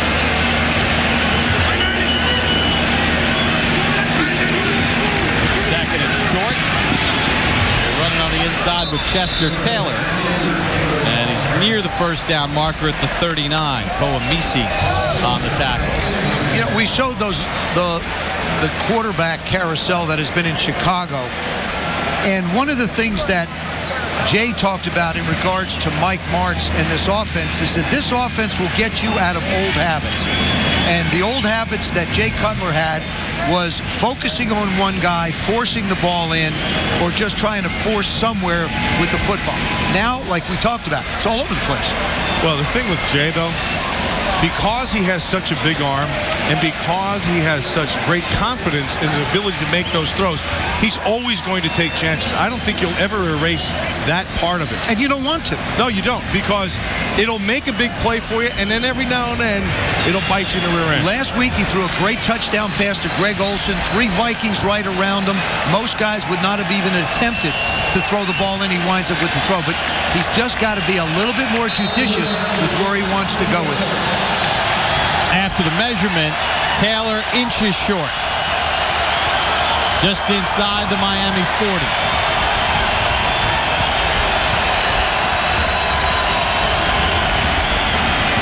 Give it off for Taylor, and he has the first down for Chicago. This week on NFL Game Day Morning, get ready for the showdown between the Colts and Patriots. Steve Sabol gives his take on the Manning-Brady rivalry. NFL Game Day Morning, Sunday, 9 a.m. Eastern, only on NFL Network. You know, the last bastion of tough guy football is short yardage and goal line, because the game has changed so much with the rules and the outside zones and the reads, and it's gotten a little bit more finessey inside. But short yardage and goal line still is tough guy football. Chicago's just chewing up the clock. 1st and 10. Taylor gets hit by Vontae Davis. No gain on the play. So Vontae Davis comes in, who's a corner, which tells you Mike Nolan's being a little aggressive down here. He's sending his corners in. He dropped in. He sapped down earlier. You saw Jeremiah Bell, the safety, come down. So he's taking some shots. He knows, hey, they're playing good defense now. They haven't given up 6 points, and they've been really stingy. Right down there is Mike Nolan, their defensive coordinator. And Mike Martz is, you talk about Mike Nolan taking shots. Mike Martz is not opposed to taking his shots either. He is as good a field play caller that I've ever seen. 48th offensive play coming up for Chicago. The 26th for Miami. Cutler nearly intercepted by Sean Smith. He dropped it as a flag comes in the secondary. He waited too long on that one. Sean Smith did a nice job of coming back on it. Pass, illegal contact, number 27 defense. 5-yard penalty, automatic, first down. Benny Sapp called for the penalty. What happens on the backside is there's the bump right there. He grabs him. But on the backside, you have no underneath control at all to hold Sean Smith. So he just goes in, tries to make the interception on Johnny in front of Johnny Knox, and it would have been an easy pick. And once again, Jay Cutler dodges a bit of a bullet. You know, that was a really well-run route by Earl Bennett. In the middle of that route, he just changed his speed, and that's what drew the penalty. 4th penalty accepted against Miami. Cutler to throw again to the sideline. Olsen with a great catch. And it's good for 12. That's a phenomenal catch by Greg Olsen, the University of Miami product out of Wayne, New Jersey. Look at him go down here. That's as good as it gets. But look at where the ball is placed. Really well thrown. I mean, Jeremiah Bell is right there, and Olsen does a good job of controlling the ball as he goes out of bounds. And then he shows it to the official. What great ball placement. 31st overall player taken in the 2007 draft. 1st and 10, Chicago eating up the third quarter with a 9-0 lead.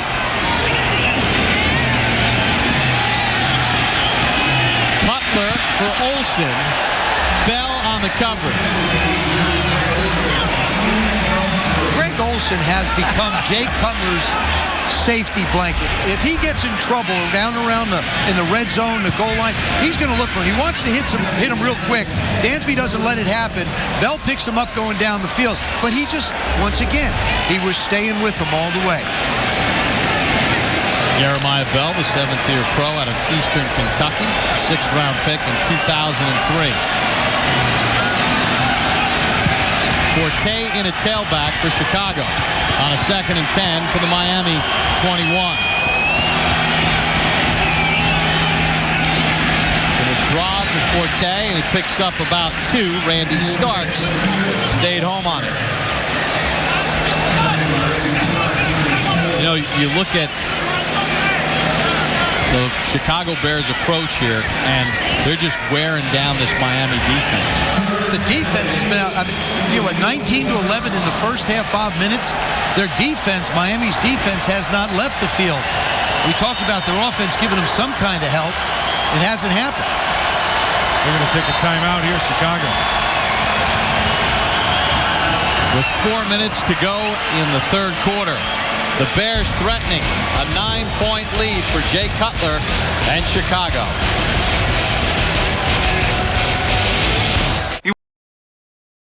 Final Sunday at 11:30, only on NFL Network. Chicago Bears, with 4 minutes to go in the third, face a 3rd and 7. 50 offensive plays for Chicago. They've controlled the time of possession. 2 for 4 between 5 and 8 yards on third down attempts. Olsen makes it 3 for 5. A first down, Chicago. That is a great job of receiver and quarterback being on the same page from the high. He thinks he's going to get pressure. You throw to the vacated area. It happens right away, and he has the wherewithal to be able to get that first down. Plus, it's an easy throw because he gets it out before the linebacker can get over and cover Dansby.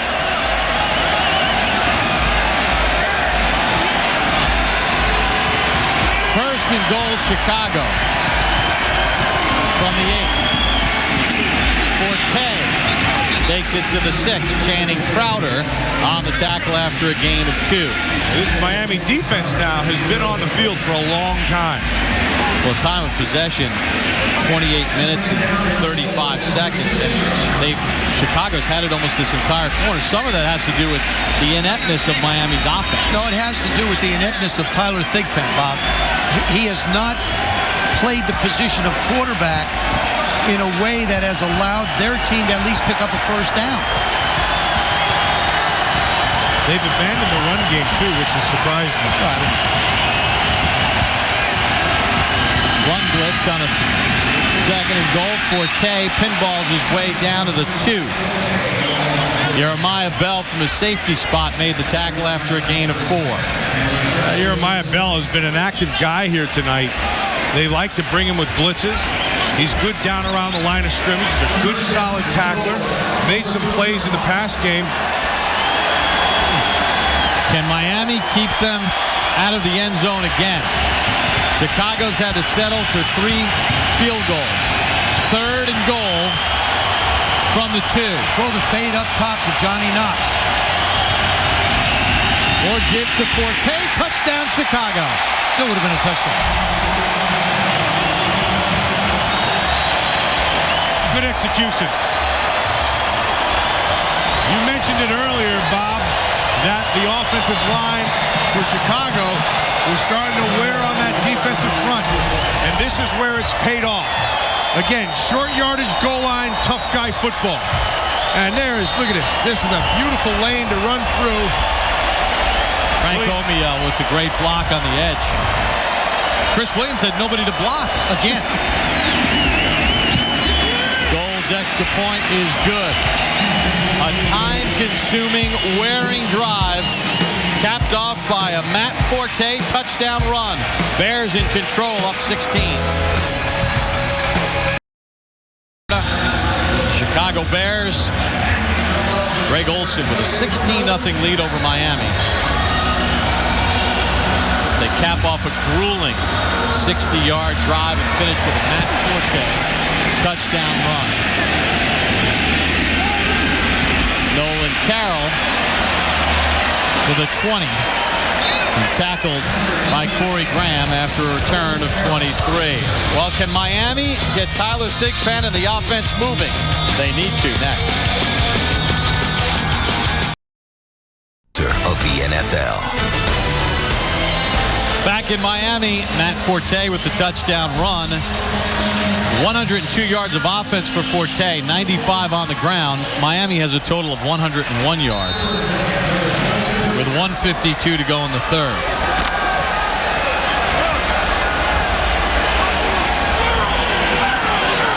Can Miami get anything going? From their own 22. Ricky Williams picks up 2. Well, the Dolphins came into this game injured. They've sustained more. Let's check in with Alex.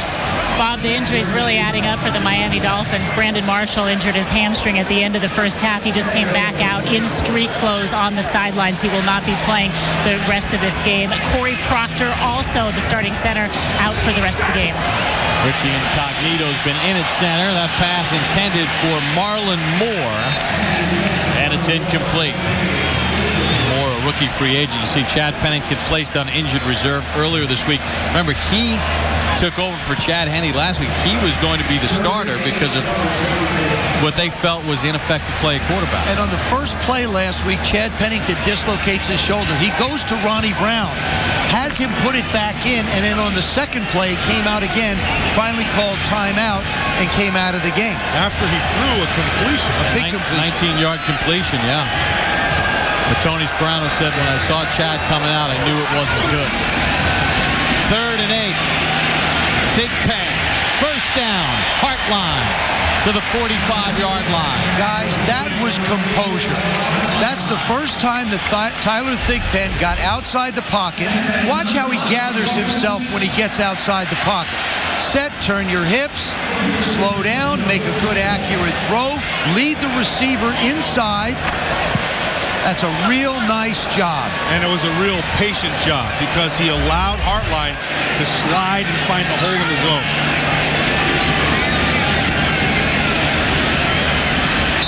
Patrick Cobbs with a gain of a couple. Brian Urlacher on the tackle. Well, we talked about some of the problems for Miami at quarterback. Dolphins leaders in pass attempts since 2003. Jay Fiedler, A.J. Feely, Gus Frerotte. I mean, it's been a vast array of players. First team since the Lions back in the 40s and 50s to have that many different passers for a football team over the stretch of time. Pass for Cobbs and Briggs on the tackle. No gain on the play. The numbers haven't been gaudy for Jay Cutler, but they've been good enough to the tune of a 16-0 lead. And that is the final play of the third quarter. Well, the Chicago Bears trying to get win number 7 in Miami with a 16-0 lead through 3. Can Miami muster some offense?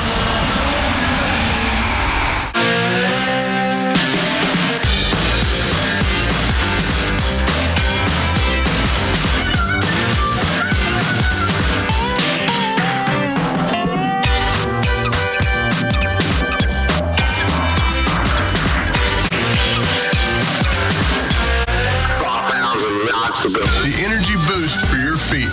With ZigTech, I get more train, less pain. After the game, stay tuned for complete highlights and instant analysis. Don't miss the K Jewelers postgame show, only on NFL Network. When I see people selling all these old cars, I just want to show them something new. Really new. I want something more reliable. Ford Fiesta. Yeah. It's brand new. Ford's quality beats Toyota's. It's official now. Really? It's a big deal. This is the most fuel-efficient, compact car in America. How many miles on the highway? 40. Correct. Keyless start. That blows my mind. Now, during the Ford year-end celebration, get a Fiesta for just $199 a month. Only at your Ford dealer. And so another Toyota guy is about to check out a Ford. Plane's not here. The plane before the plane's not even here. But wait, what's this?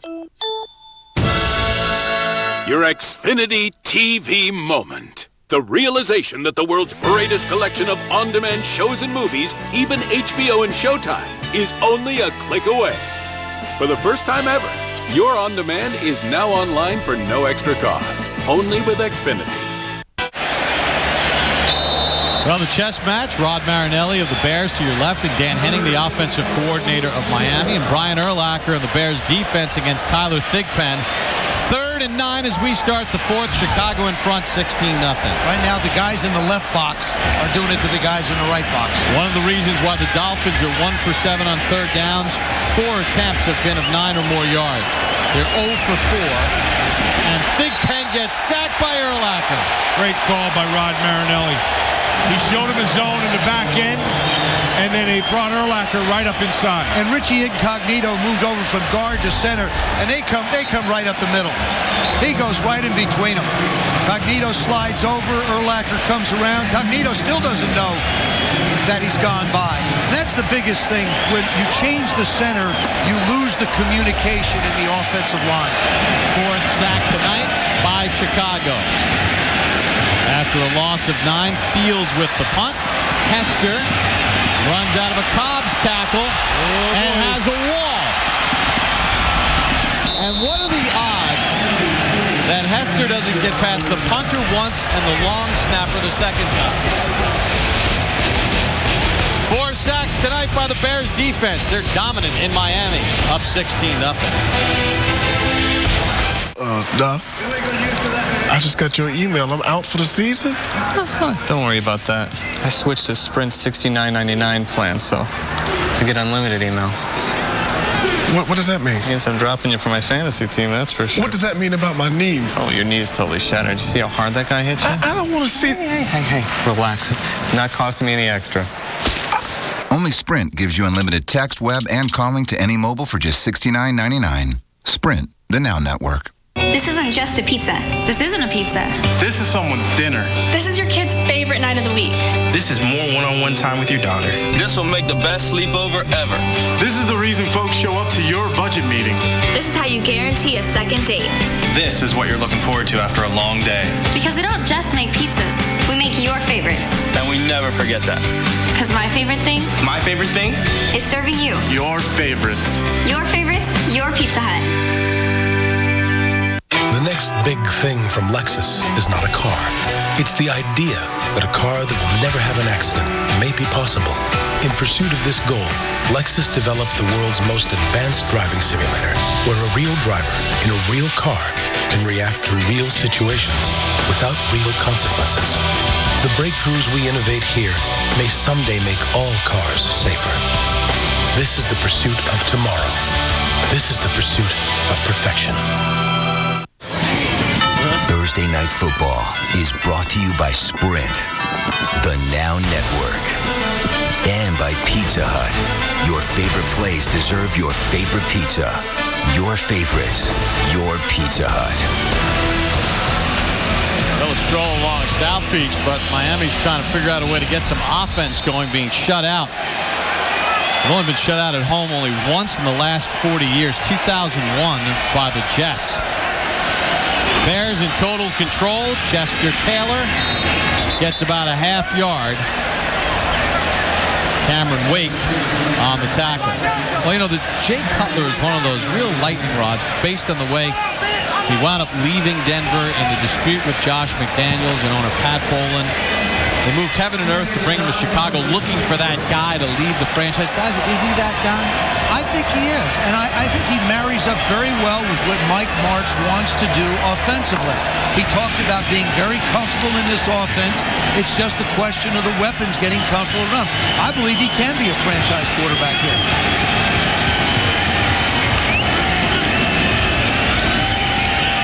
Second and 9, middle of the field. Devin Hester, first down to the 36.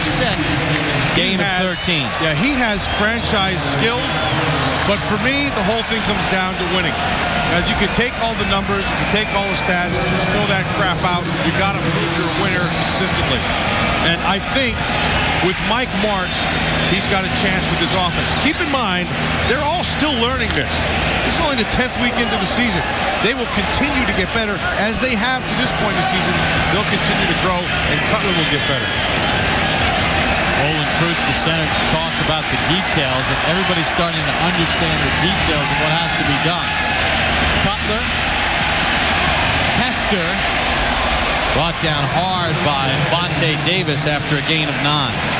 I've been asked before, what's the best attribute a quarterback can have? And Jay Cutler has a defense, because they're going to bail you out. They've been in 4 games this year of the 9 that have been decided by 3 points. They won 2 and lost 2. But he has a defense that, if he does get a little sideways, has a chance to bail him out. He also has a great kick return guy who can create field position for him. They start the best in the National Football League from a field position standpoint. So lots of things going for him in a positive way. Second and short. Chester Taylor, first down to the 41, but there's a flag back at the line of scrimmage. And that's going to be Webb again for his 3rd hold of the night. 73 offense, 10-yard penalty, repeat second down.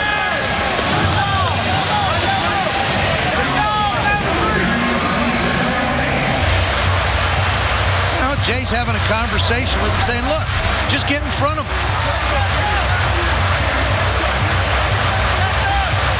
Working on Langford. Actually, I don't know. Not as bad as I thought it would. No, I thought the old arm got out, the old grab you around the neck deal. Where we were, where our booth is, looking at it live, it looked a lot worse than it was right there.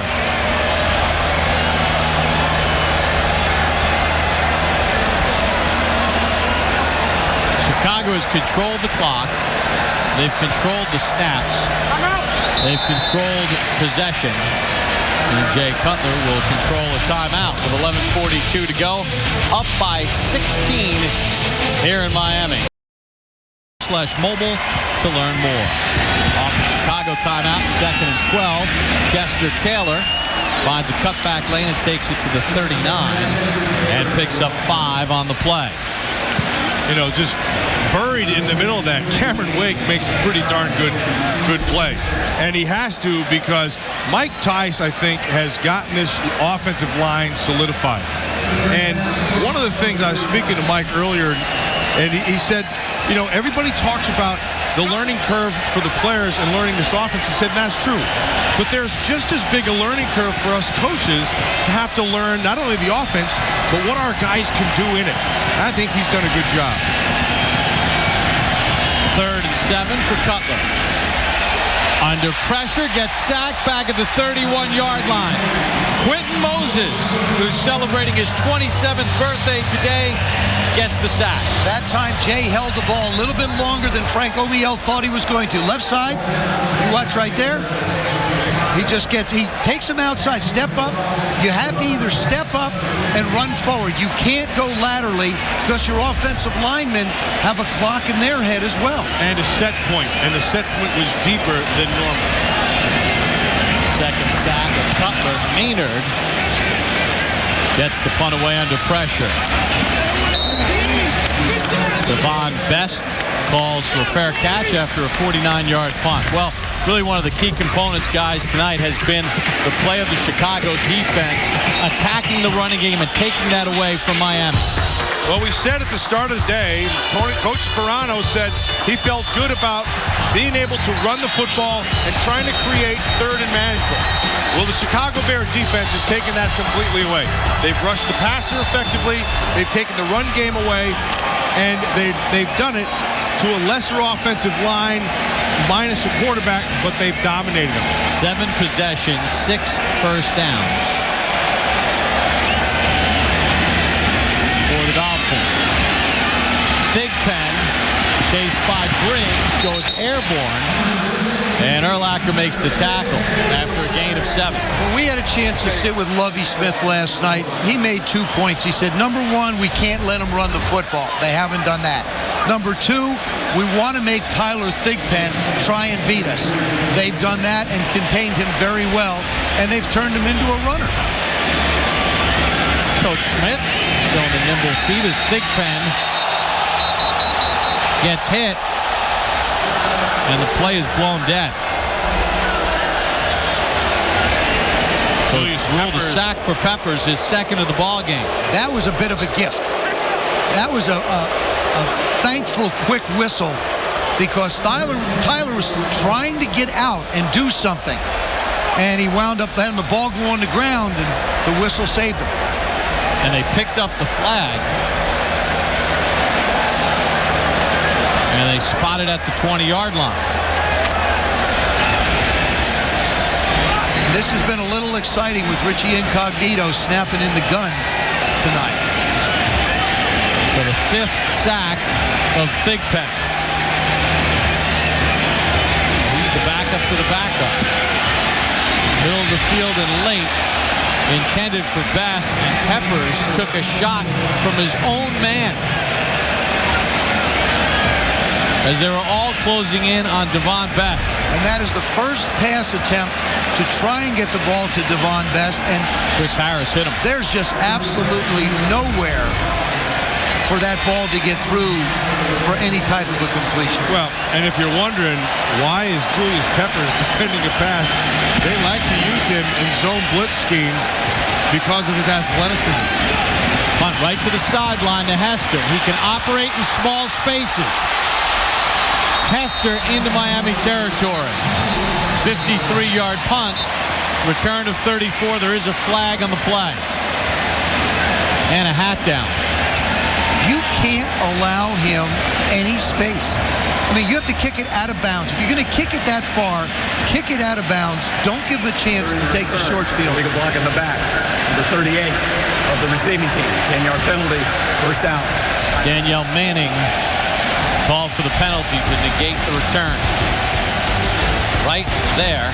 Behind the back, Hester is off to the races, but it's coming back. Bears by 16.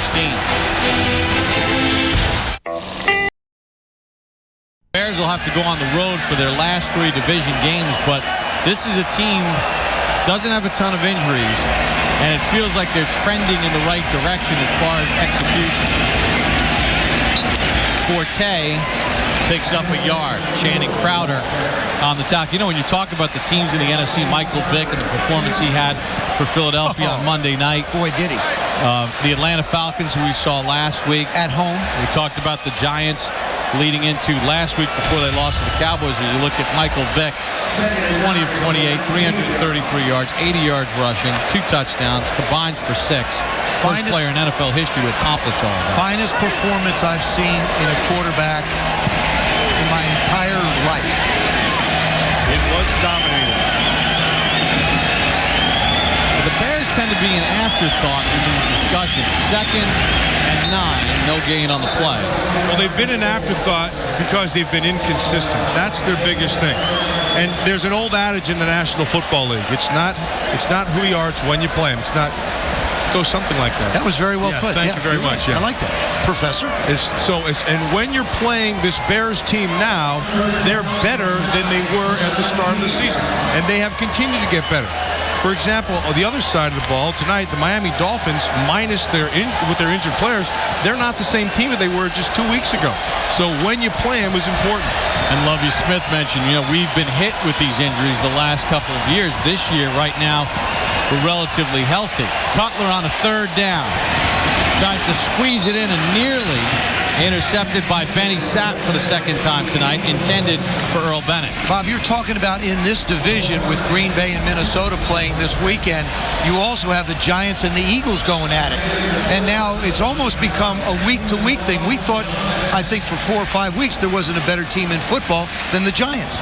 They were playing terrific football, and then all of a sudden the Eagles jump up and you say, well, I'm not sure. Find out more this weekend. It's a mercurial league. There are teams up and down every week. Maynard to punt. Javon Best will let it bounce, and it takes a favorable roll inside the 40 and down at the 33. 49-yard punt on a spectacular night in Miami. It's a big night for the Bears, up 16. Penn of the Miami offense with 7:14 to go.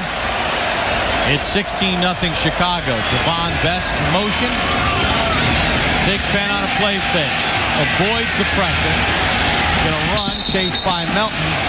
Out of bounds at the 46-yard line. Well, this defense has been ferocious, and Rod Marinelli, the defensive coordinator, brings a certain level of accountability, doesn't he? Well, one of the things he does, he wants everybody getting to the ball. And when you put this tape on for the Chicago Bears, you see that.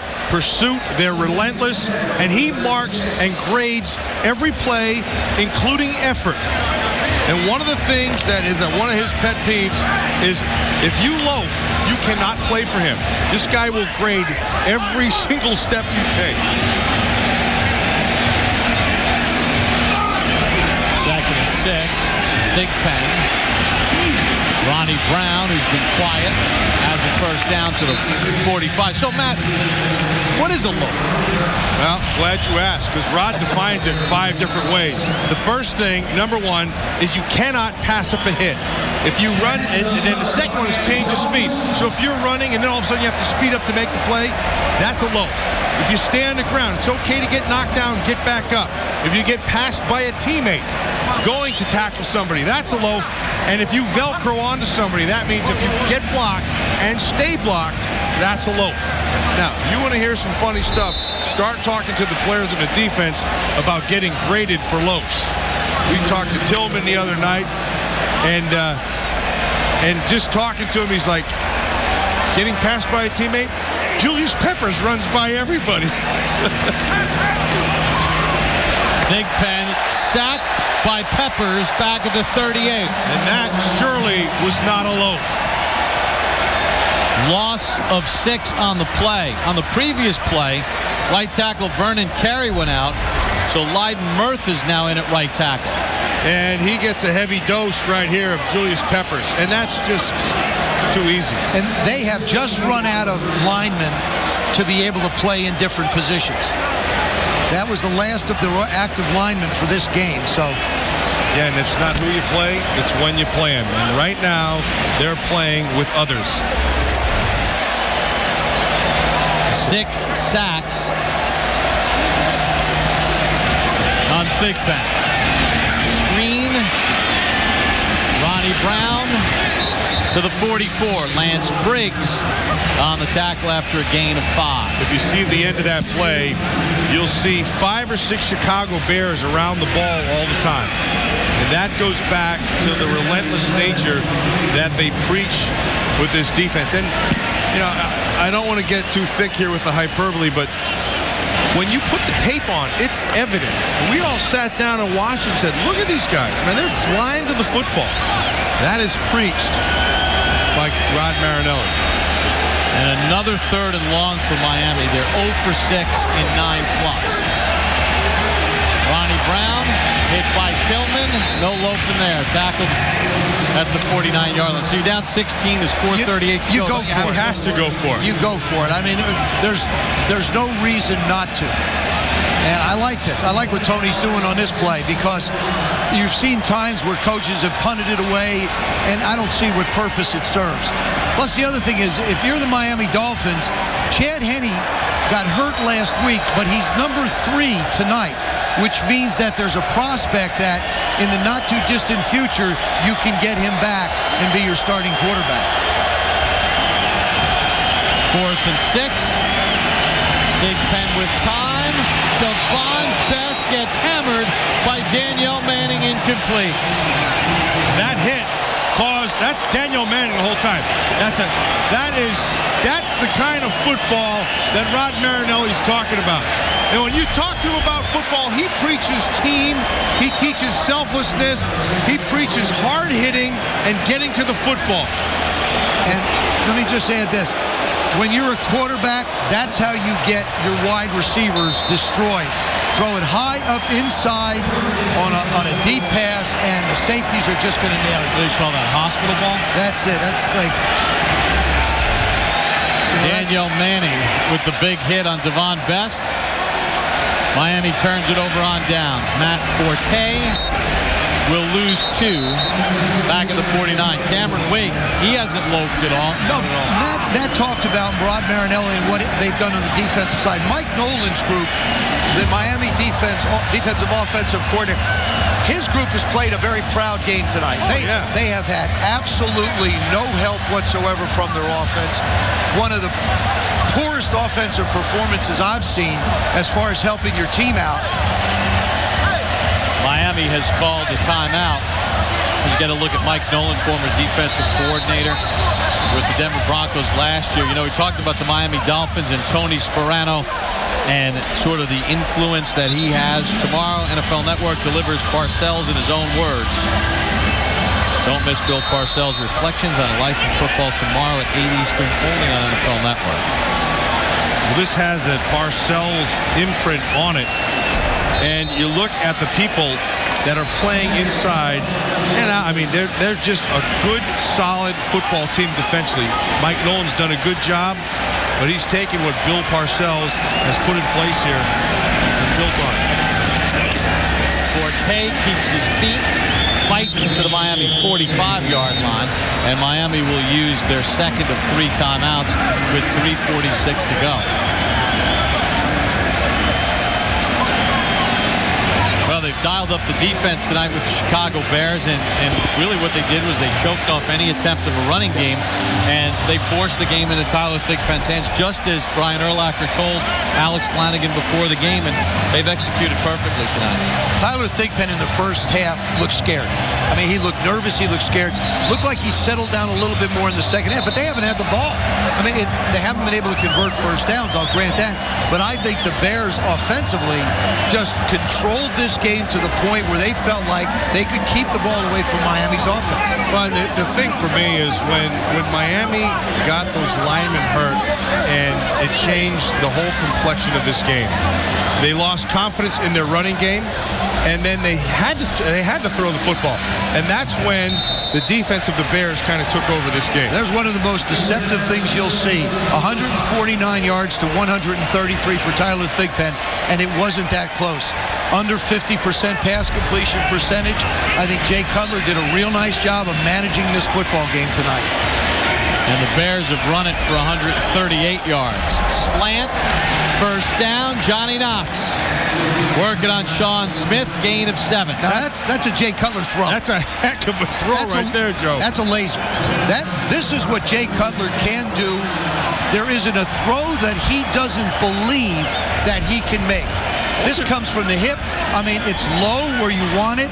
Look at that coverage. It gets in before Sean Smith's arm comes down. That's good catch, great throw, good coverage. I mean, what can you do to that? Nothing. You get up and play the next play. Play the next play. You're right. 19 first downs for Chicago. Forte loses about a yard. Kendall Langford on the tackle. The other night, I saw Michael Vick make a couple throws I haven't seen him make maybe ever. Michael Vick has become a very accurate passer deep down the field. He's learned how to put touch on the ball. Marty Morningwig has done a terrific job there, and Andy Reid just bringing him along, and he's playing much further from the line of scrimmage, which makes him a much better weapon when it comes to scrambling, and because of his height, to be able to see downfield better. And we'll have a chance to see them in a couple of weeks in Philadelphia. They'll take on the Houston Texans. Miami used their last time out with 2:55 to go, down by 16. And how about Olin Kreutz? You know, he said, everybody's starting to figure out what we need to do up front in order for this offense to do what they need to do down the field. Well, this is the third game that this line has started together, and consistency and continuity allow you to do a lot of things on offense in both the pass and run game. 2nd and 11. Forte will lose another yard. Cameron Wake on the tackle. Well, Miami's about to lose a little ground in the AFC East with the Jets getting ready to take on Houston this weekend. Thanksgiving night, join us from the new Meadowlands Stadium as the Jets host the Cincinnati Bengals, a repeat of last year's playoff matchup won by the Jets. You get your second helping of stuffing. You get that gravy. You get the cranberry. Now you take the leg that you put away and saved it for later on, and there's your meal with us, Matt. There's never leftovers with Matt. No, there's not. Good point by you guys. 3rd and 13. Cutler gets sacked with a flag on the play as well. Carlos Dansby, Langford, and Misi got pressure. Loss of 8. We'll check the flag. Illegal use of the hands to the face, number 73 offense. Penalties declined, 4th down. Marcus Webb gets called for his 4th penalty of the night. But the Bears in total control. Defense has been the key. Up by 16 with 2-minute warning. The next big thing from Lexus is not a car. It's the idea that a car that will never have an accident may be possible. In pursuit of this goal, Lexus developed the world's most advanced driving simulator, where a real driver in a real car can react to real situations without real consequences. The breakthroughs we innovate here may...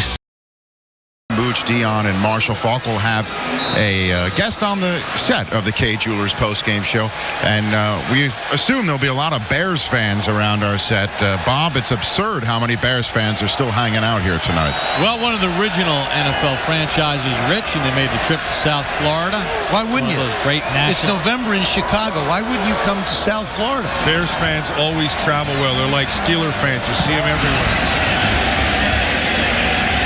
Maynard on the punt. Devon Best from his own 15. Out to the 22. 34-yard punt, 7-yard return. I'll take a look back at what transpired here tonight. Tyler Thigpen, ball deflected by Julius Peppers, picked off by Charles Tillman. Brian Urlacher, one of 6 sacks tonight. Julius Peppers has 3. Matt Forte with the game's only touchdown. 3 Robbie Gould field goals. All Chicago here tonight with 1:48 to go. Closing in on win number 7 on the season. Brandon Marshall injured. Got a hamstring problem. Don't know how that'll affect the Dolphins offensively. Marlon Moore didn't get out of bounds. You see Charles Tillman there? That's what I was talking about with that Velcro. Okay, he got blocked. He disengaged, did not stay blocked, and then got in on attack. So he doesn't get a loaf. He does not get a loaf. That's a good player. I said it earlier. I'll say it again. It's one of the most underrated corners in the league. Middle of the field. Moore again out to the 41-yard line. Ball came loose, down by contact. Dolphins have been shut out at home only once in the last 40 years. 2001 against the Jets, 24-0. Jets factor into another line as well. Big Ben, Hartline, tackled at the 48 by Lance Briggs. Chicago last pitched a shutout in the 2006 season in New Jersey against the Jets. They won 10-0. That's the year they went to the Super Bowl and lost to the Colts here in this building. Big Ben to Bess, incomplete. Well, the Miami Dolphins trip to the Oakland Raiders. They're and the playing Browns. well. Browns are playing well. Jets are tough. Buffalo, you almost believe they're going to put up points. Detroit, their front four is probably as good as anybody. Of course, the Pats right now, that young defense of the New England Patriots have really begun to find themselves. That's a tough schedule. And who's your quarterback going to be? Well, all the injuries. I mean, the offensive lineman going down. Marshall tonight with the hamstring. Who's your quarterback? It's more than just the schedule for Miami. It's not just who you're playing. It's who do you have to play with. Bodies. Ball start, number 76, offense, 5-yard penalty, 3rd down. It's Lyden Murtha who's in at right tackle. Now for the Chicago Bears. On their way to 7-3, a date with the Philadelphia Eagles. Then they have a division game against the Lions. Still have to go to Minnesota. Still have to go to Green Bay. They're currently 3-0 in the division. And Green Bay has a trip to Minnesota this weekend. But you made the point, Bob. They're 3-0 at home in the division, right? So it means they still have to travel. That's a tough schedule. Both of them have tough schedules. But Chicago is, at this point, appreciably healthier. Big Ben, intended for Bess, incomplete. So the Chicago Bears will get their 700th win in franchise history, the most ever in the National Football League with this win tonight. They started as the Decatur Staleys in 1920, the first year of the NFL. Then became the, what, Chicago something else's? You knew I was going to ask you. They went to the Bears. You knew it was coming. Chicago Staleys in 21. That's then right, they became the Chicago Bears. That's right. In 1922. I knew you knew that. Trying to help you, Joe. Low snap to Thigpen. Under pressure again, avoids sack 7. Completes it to Anthony Fasano at the 41. It's been a quiet night for the Miami tight end who's had a good season. Just signed a new contract extension. Get up under the center and ground the ball. He's lost 4 plays in this drive because they haven't grounded the ball. Big Ben, Ricky Williams. And that'll do it to the 29 after a gain of 12. Lovie Smith and the Chicago Bears, the first team in NFL history to reach the 700 win mark. And they do it in convincing fashion in Bears style with defense and a shutout. 16-0 the final score. And Chicago improves to 7-3 on the season with a half-game lead over the Green Bay Packers who play in Minnesota on Sunday. Matt Forte had the only touchdown, 97 yards rushing for Forte. 104 yards of total offense for Forte. couple Jersey guys, Anthony Fasano and Greg Olson, tight ends, sharing notes. Cameron Wake, even in defeat, played spectacular. Two Penn Staters right there. They were teammates back there. Brandon Marshall, they need to get healthy. Remember when we said... Well, they need to get healthy a lot of places. You need to get some offensive linemen, your quarterback situation. Well, Jay Cutler gets another win. He's with Alex Flanagan. Another win, Jay. A short work week. We talked all week about the importance of executing. How did you execute tonight? Offensive line did a great job. Defense came to play again as they have all year. Gave us a good field position. We ran the ball extremely well that second half and able to punch one in. We struggled a little bit in that first half of really converting down here, but got that last one in the third quarter, and I think defense did the rest of the work. What happened on the pick? I know Lovey probably gave you some words at the half. Just trying to get rid of it. We kind of mixed up a little bit of the play call, so just trying to get rid of it, put a little bit too much on it. So, Jay, put into perspective where this team is right now at this point in the season and where you're heading. We're 7-3. We're looking good in the North Division. So we just got to keep getting better and better. This is the time of year, November and December, when you want to play your best ball. So as long as we keep winning ball games and getting better each week, we're going to give ourselves a chance. All right, Jay, thank you so much. Bob, Philly's up next for this team. That's right, and a good win on the road in Miami as the Bears win it 16-0. Stay tuned to the NFL Network, and we'll take you down to the field for the Kay Jewelers postgame show with Rich Eisen, Deion Sanders, Marshall Falk, and Steve Mariucci. Matt Forte had tonight's only touchdown as the Chicago Bears knock off the Miami Dolphins. 16-0, the final score as we kicked off Week 11 in style here on NFL Network. A road victory for the Bears, improving to 7-3. The postgame show still to come here on NFL Network. Last time Green Bay played, the Bears have won twice, have taken over sole possession of first in the NFC North with a 7-3 record. 16-zip is your final. Thanks for staying up late with us. Welcome to U.S. Cellular Bears Postgame Live. I am Pat Boyle, joined as always by two-time Super Bowl champ Howard Griffith, former Bears quarterback and Super Bowl winner himself, Jim Miller, and our lead blocker, Dan Jiggets. Guys, tremendous defense in this one. We've seen that all year. But if you look at this 3-game win streak, is it the balanced play calling that has got them the W's? I don't think there's any question about it. I mean, you look at tonight's game as a prime example, and people are going, why are you harping on this running the football so much? I think you understand now why you have to run the football, balance things out, give the offensive linemen an opportunity to lay on some of those defensive linemen and get them tired. Perfect example of it tonight. Well, I'll tell you what, you just wear them out. Humidity down there. Did the Bears look like they were from Miami? I mean, they were fresher in the fourth quarter than the Miami Dolphins because time of possession offensively, like Jig said, you're wearing them down. And our defense, you got to know this about the Tampa 2. Once you get a lead, Howard's seen it, he's played against it, they want to swarm. They want to converge. That's where they play their best football. We know there was a lot of talk coming into the week that Miami would have the edge because Chicago had to travel in the short week, but Chicago came out and did what they needed to do. It was really about going out and really controlling the game, playing solid defense, getting it done in special teams, and that offensive line, just like you said, the offensive line is really taking care of business. Whoa, time out. I was rude here, please. I'm sorry. Mr. Jiggets, I'm sorry.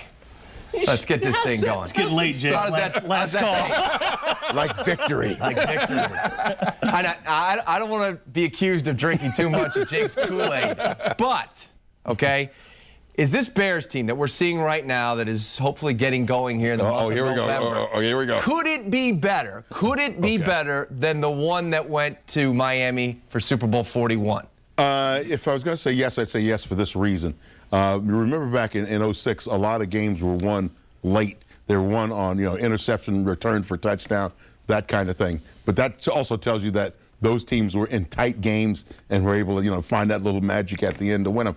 These next, 6 games will tell us whether or not this team is indeed better than that one.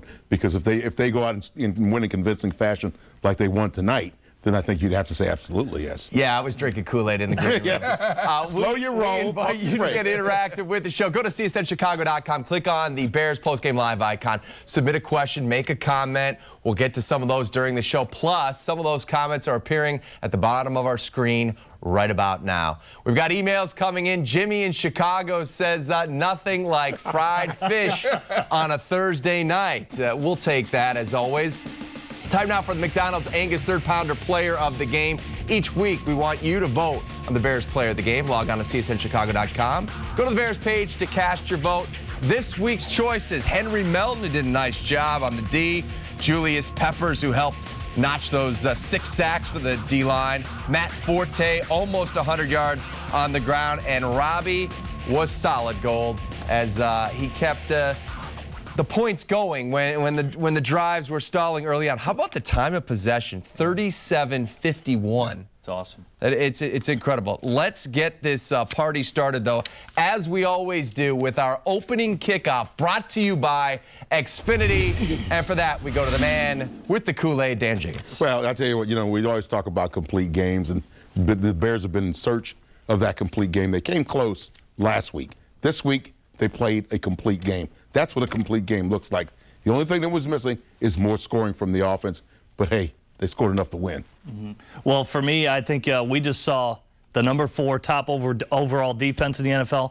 I think they're number 1 right now. I thought the Bears defensively, they've been playing this way all season. About time. Watch now. The Bears are going to get elevated to the national stage, and they got to be prepared to play their best. And that's what I like about the Chicago Bears right now. These guys know you got to get hot from this part on, and the Bears are heading in that direction right now, I believe. I think no doubt about it. We talk about the defense every week, being consistent, really being able to step up and make plays, special teams doing their job. But for me, it's about what's happening up front with the offensive line. Really coming of age, having an opportunity to run the ball. And yes, Jiggs, as we talked about earlier, they want to run the ball, and we keep harping on it because you give these offensive linemen an opportunity to knock the guy in the mouth across from him. And that's important because now it doesn't turn into a pass rush drill all the time. So I think consistency in play calling is what's really allowing this offense to keep moving. For those of you that were watching the hockey game, Dallas, Jiggs, took care of San Jose 5-4. I was wondering about that. I'm glad you got me squared away on that.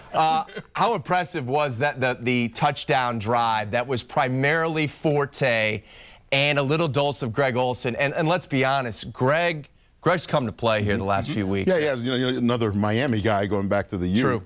And really getting involved in the passing game, making big plays. You saw that one he made along the sideline where he's diving down. That's a tough catch to make, as you guys know. But there he is making it. And blocking in terms of the run game, doing a nice job getting some key blocks in the run game. But overall, when you look at the effort of Matt Forte and the offensive line, that's what we keep looking for, and that's what they've got to get the rest of the way, guys, because, this game now in the books, okay? Have a few days off, get ready for the Philadelphia Eagles, because, my friends, they look like they're better than the Giants looked when they played the Bears back about 6 weeks ago. Yeah, that's a great point. And I think, just again, and I don't want to harp, but it's just so exciting to see the Bears run the football like this because, I don't know, these guys, I'm back there in the green room, I'm like, do you see that mesh on that play action? It sets up everything else. Look at the Bears the last 2 weeks on third downs. The play-action pass game is awesome. I thought Jay and the running backs did a good job with their mesh points. At one point, it was Kendall Langford, the defensive end. He's tackling the running back, and Jay Cutler's out the other side on a bootleg. Totally faked him out. Those are the things that the run game sets up, and it's leading to big plays, moving the chains on third downs with nice play-action passes, and a lot of it is their hard work of basically, winning that Academy Award that you have to sell the run game. And talk about the third down conversions, guys. When before the bye week, when they, were losing to Seattle and struggling against Washington, the third down conversions were horrible. Miami looked like the Bears 4 weeks ago. Absolutely. Were they That's exactly one of maybe 2 of 10 or something like that tonight? In this 12? One, yeah, they were 1 of 11. The Bears were 10 of 18. Last 3 games, 28 of 49, 57% conversion on the third downs to 15.1% in the first 7 games. And, enough cannot be said about the change in the bye week.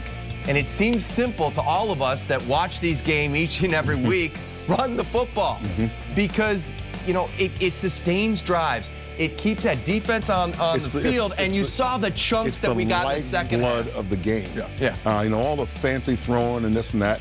Running the football is the lifeblood of the game, and I'm wondering who made the decision to push for the run game. Was it Mike Tice going into the meeting room saying, hey, you know what, Mike Martz, we got to run the football or we're not going to make it? Or was it Lovie Smith stepping in and saying, guys, I want to see the ball run more? I'm sure it wasn't Mike Martz raising his hand. Yo, let's say, that's exactly everybody right. over here. I said on our pregame show today, I said, you know what, if they don't run the ball tonight, then Mike Martz is going to have Lovie around his neck because you knew that was part of his game plan coming in. Well, that's a good point. I mean, we always talk about livelihoods in the NFL, and everybody has assumed that Lovie Smith is on the supposed hot seat, and if he's going to go down, trust me, he's going down his way, and he knows it's going to be with his defense. He trusts that his defense can win games, and he doesn't want to see his offense lose games. So at the end of the day, he's making the call, and I can guarantee you in that headset in certain situations, Mike calls a pass play. No, I want the ball on the ground. Run the football right now. And those happen on the sidelines. We end up spending in these 90-minute shows a lot of discussion on the offense because it was so problematic early on in the season, and we're kind of excited now that we're at least seeing some progress from it.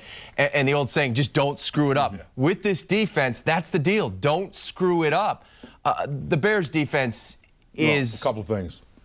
What happened to the pistol? What happened to the Wildcat tonight? I was surprised they didn't go to it. And we were trying to figure that out. Maybe it's because of all the issues they had on their offensive line. They didn't feel comfortable going to it.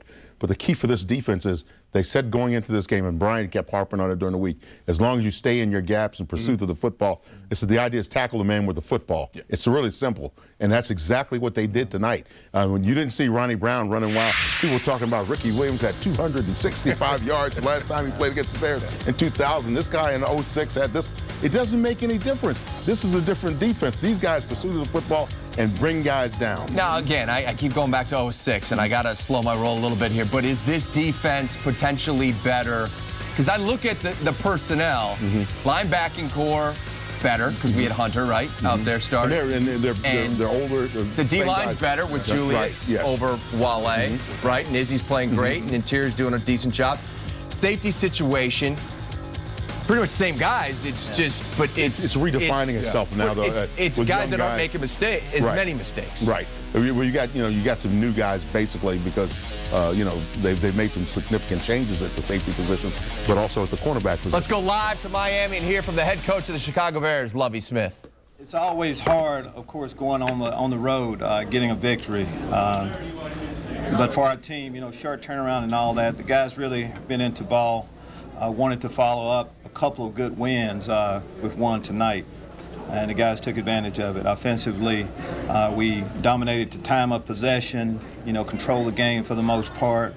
Able to rush about 40 times. It's pretty hard to lose, it seemed like for us when we run the ball that many times. But, just controlling the game for the offense and getting points on the board. But the story tonight, of course, was the defense. The way they, getting a shutout is just tough, no matter where you are, especially on the road. I thought the guys had constant pressure throughout. Julius Peppers was outstanding, and all of our defense. The coverage was good, too. Guys really went into practice last week, knew how important this game was for us to get another win, and just came through. Thought Robbie Gould was outstanding, not only with his field goals, but with his kickoffs, too. Just another team effort for us.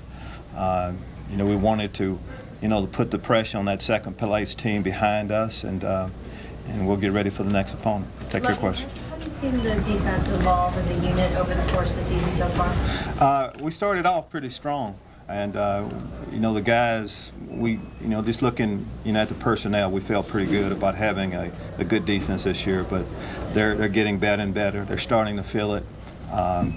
And we haven't peaked yet. Lovey, 7 wins for you guys now, but you haven't gotten a lot of respect nationally yet. Is that important to you? 7 wins. That kind of, as far as respect, you get respect when you have 7 wins. A lot of people had a chance to see us tonight, but people's opinion don't really matter an awful lot. We'll take the record right now. The team is confident. They're respecting the game that we're doing inside. And that's what's important. Look, you talked about how much Julius has, brought to your defense, and he had 2 sacks coming in. Was it nice for you to see him kind of go off and get 3 sacks. Well, we have talked a lot about his play. His play has been outstanding, but you judge defensive linemen, most of you, and most of the fans in general, based on sacks. So it's good to validate it a little bit, but we didn't really need that. Again, his play has been outstanding every snap he's on the field. What was going on with Brandon Marshall there when he tossed the ball early in the game, got a penalty, and did that fire anybody up? We don't need that to fire us up. We were fired up when we came to the field. Brandon's a heck of a football player. I don't know exactly what happened. They called a penalty for some reason. We're all for it, though.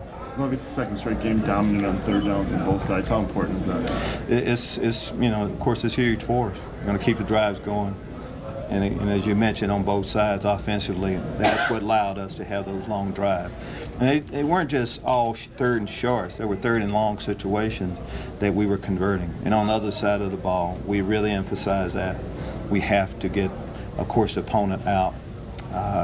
You know, converting on third down, that's normally leading to a punt, too.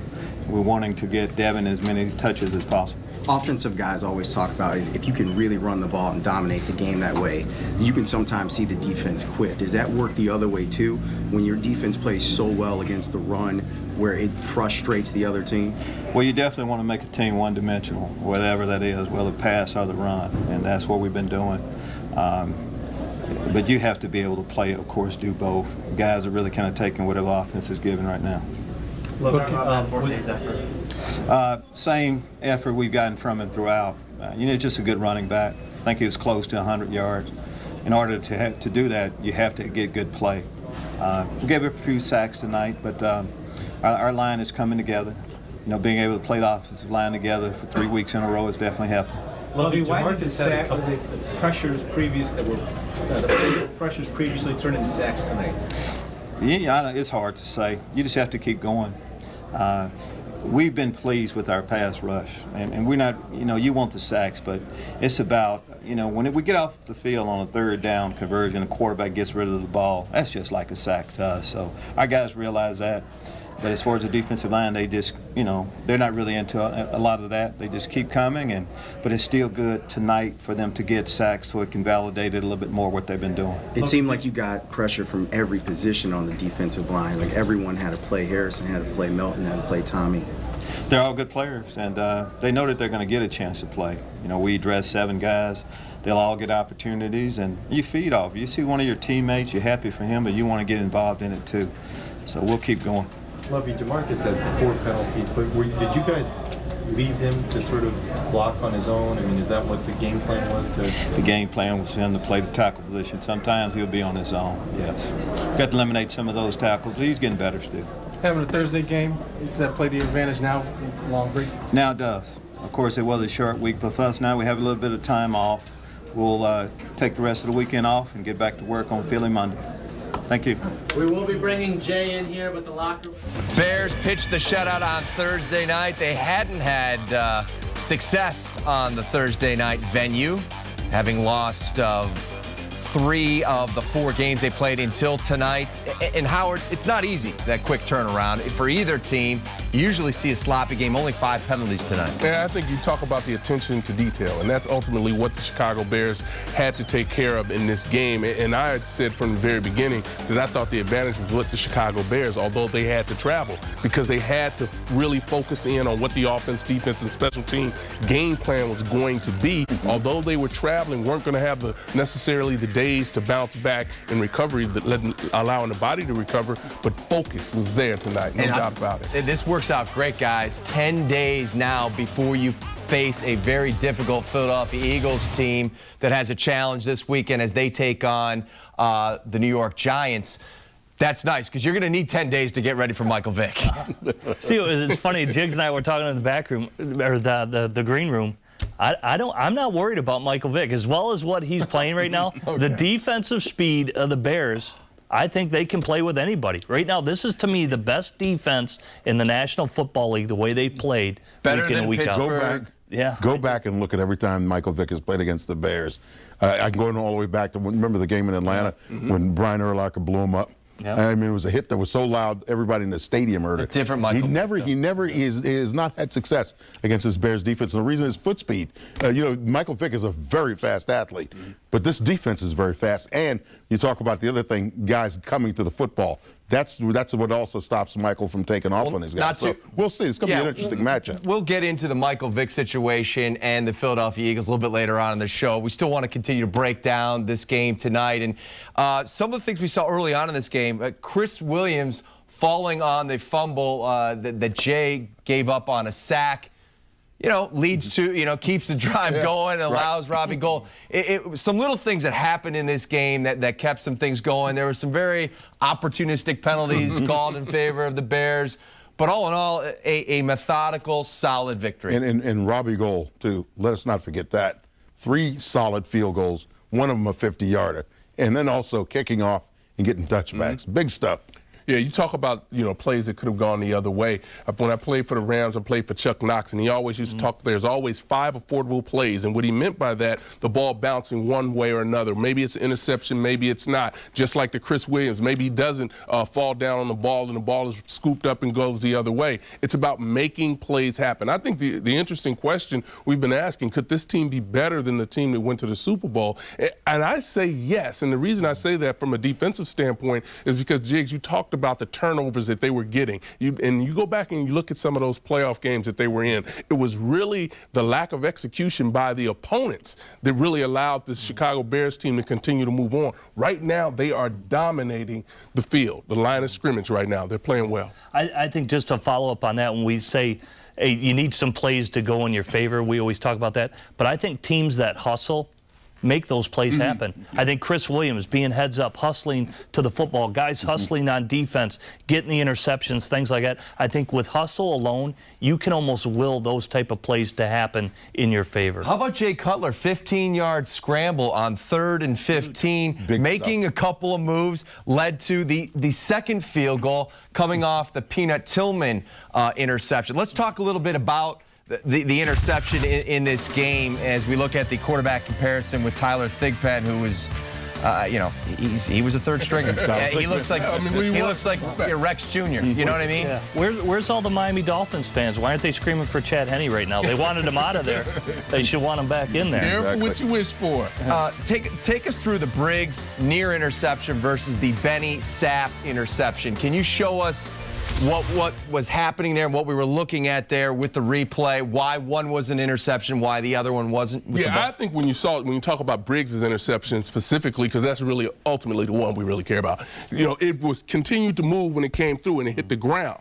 The other interception by, when you talk about Miami, Sapp, he controlled it in his hands. It was controlled right here when it went to the ground. It did not move. It didn't move. And you talk about it falling through. So when it falls through and you still see that movement, they really don't have an opportunity or any other choice but to call it a non-interception. So what he did was when he drove the ball into the ground, essentially trapping the football. He had control here and when. I tell you what, if that was indeed an interception, then what was that thing that Williams had at the beginning of the season? Well, that's a whole nother Detroit line. You know what I'm saying? They got to get this stuff together, man. Yeah. There's way too many situations where, is it? Come on. Yeah. When the guy turns over, stands up, and throws the ball down, and they say, well, it's not a touchdown. I'm with him because, to me, the ground bracing the ball, I would view both of them as a trap. That's how I'd view it, because you're using the ground to help you control the ball, in my opinion. What if I caught the ball on the sideline and the down marker helped me do it? You know what I mean? Right. I mean, it'd be the same thing. Or like the pylon in the end zone. Let's get to the Benny Sapp interception. It was 2nd and 21 at the Miami 46, and Jay does what we don't want Jay to do. The back leg. Break down number 6 on that one, Jay. Throwing off his back foot, same thing. I know I've already heard a little bit after the game when he did an interview, I think with on the NFL Network, that he did, and said, he basically overthrew it. No, he actually underthrew it because he was throwing off his back foot short on the throw. You can't, because again, when you're as strong as what his arm is, when you're looking at an 18-yard comeback and you're fading away and you have to throw that with steam, that is a difficult throw, and that's one even Lovie Smith said at halftime. He can't make that throw. What about the NFL Network and Joe Theismann and Matt Millen in that booth? It made me long for Brian Gumbel. Nah, not really. But, some of the comments, it was like, who had the most inappropriate comment of the quarter.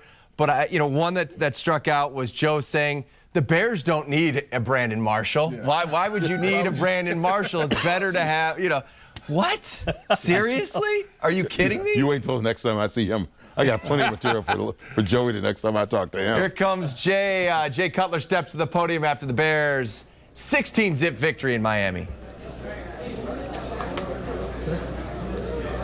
Fire away.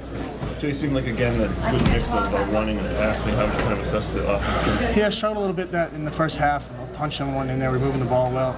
Offensive line took over. Second half, we ran the ball extremely well. Defense, did their thing again and played an exceptional game. Jay, what was going on with Brandon Marshall there? He tossed the ball towards you, and you said something back to him. What was that all about? Brandon's a competitor, and I was getting after him earlier in the game, before the game actually, telling him he wasn't going to be able to catch any balls today. He's such a competitor. He was just fired up.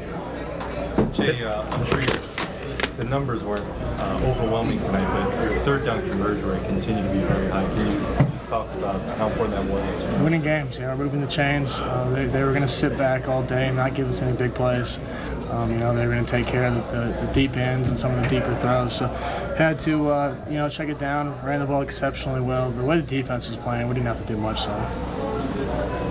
Was this the game plan? Was this just kind of the way you guys It's a Thursday game, we're just coming down here and seeing how it goes. We had 2 days to prepare, had to get on a flight. So, that's, how it goes like this. We're just going to come out here, and if we're running the ball well, we're going to run it. If we got to air it out, we're going to air it out, whatever it takes to win. Jay, it looked like there was toward the end there, you looked like you were going to throw a ball to Devin Aromashidu, and you ended up just taking the sack. What were you just thinking, played safe there, or? It was a little gray over there, so no need to force it at that point in the game. What's this one mean to you guys? 7-3, the defense really came through for you. Is this defense has played like this for 10 straight games, so that's nothing new to us. We're the ones offensively trying to catch up with them. If we can get to their level and play on their level, then we're going to be a very good team in December. Nice to see Matt kind of 27 carries, almost 100 yards. Yeah, getting those guys the ball. That's November, December. If you can't run the ball, if you can't stop the run, you're not going to be a playoff team. You're not going to be able to make a run for it. Thanks. Jay Cutler after the shutout victory over the Miami Dolphins. Here's some of the emails flooding into csnchicago.com. This one comes from Ed in Indiana. I had ACL surgery today. The best painkiller I got was a Bears win. Oh, no doubt about it, Eddie. I'm surprised you even needed the painkillers. That's beating the Bears put on the Dolphins tonight, my friend. Nick chimes in, are Peppers and Adonijay becoming the best defensive end duo in the league? I don't know about that. That might be a little bit of a stretch, but I'm telling you, they're playing well. Well, I'll tell you this much. They play well against the pass and give you a nice pass rushing pressure, obviously. Because Izzy now has how many sacks so far this season now? 8? And then you look at the fact that they play the run as well as they do. And that's, again, the discipline of playing on that defensive line. They tell you to stay in the gap. They tell you to box the corners, and that's exactly what they do. Tonight, they let Darren Lagarde a little bit, and that's why Thigpen had some success when he had to get out of the pocket and roll out around the corner. Because, again, everybody's going towards the quarterback. If you dip in as a defensive end, and then you give that guy the corner. And that's what they did a couple times when he was able to run the football. Another great email. We always thank you guys for staying up late with us and chiming in at csnchicago.com. This one comes from Patrick in California. Does anyone else see the irony in tonight's score, 16-zip? That would have been the 85 Bears record, if not for Miami. I wonder if the 72 Dolphins were on the sideline tonight. Oh, yeah. Mercury Morris, he's always front and center. Hey, coming up next, we're going to have highlights of this game. Because of the timing of it, we're able to show you highlights, so stick around for those, and we'll break them down. Let's check out our U.S. Cellular poll question tonight. What is the biggest reason for the Bears' offensive improvement in recent weeks? Is it the better offensive line play? Is it the commitment to the running game, or is it Cutler making better decisions? Go to csnchicago.com. Go to the Bears page, vote away. Plus, send us your thoughts on tonight's victory. We'll have the results of our poll question later in the show.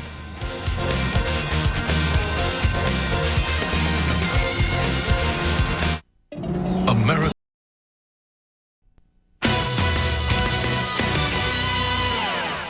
We're back up Bears postgame live with this Sportsnet Central update presented by Dex with Jim Miller. I am Pat Boyle. Bears looking to buck their recent Thursday night troubles and move to 7-3 in the NFC North.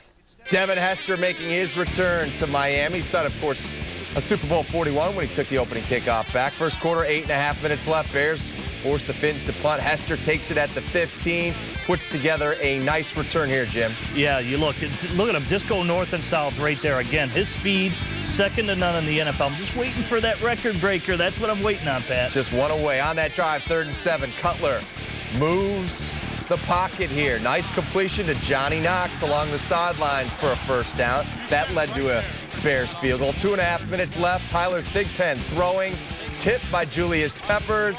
Peanut Tillman comes down with this one. When you got a shorter quarterback, you got to get those hands up, Jim, and it helps out here with Julius Peppers. Good contain. That's where you want Tyler Thigpen to be, in the pocket.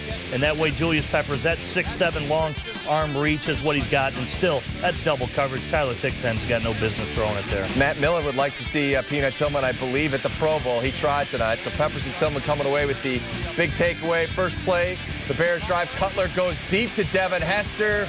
But 2-3 can't haul it in. What happened here on this play? I'll tell you Jim? what, it's just good play action. You got the post route. Now, as a quarterback, you want to lead him across the field. He could have got the football up earlier if you're Jay Cutler, but I can tell you this.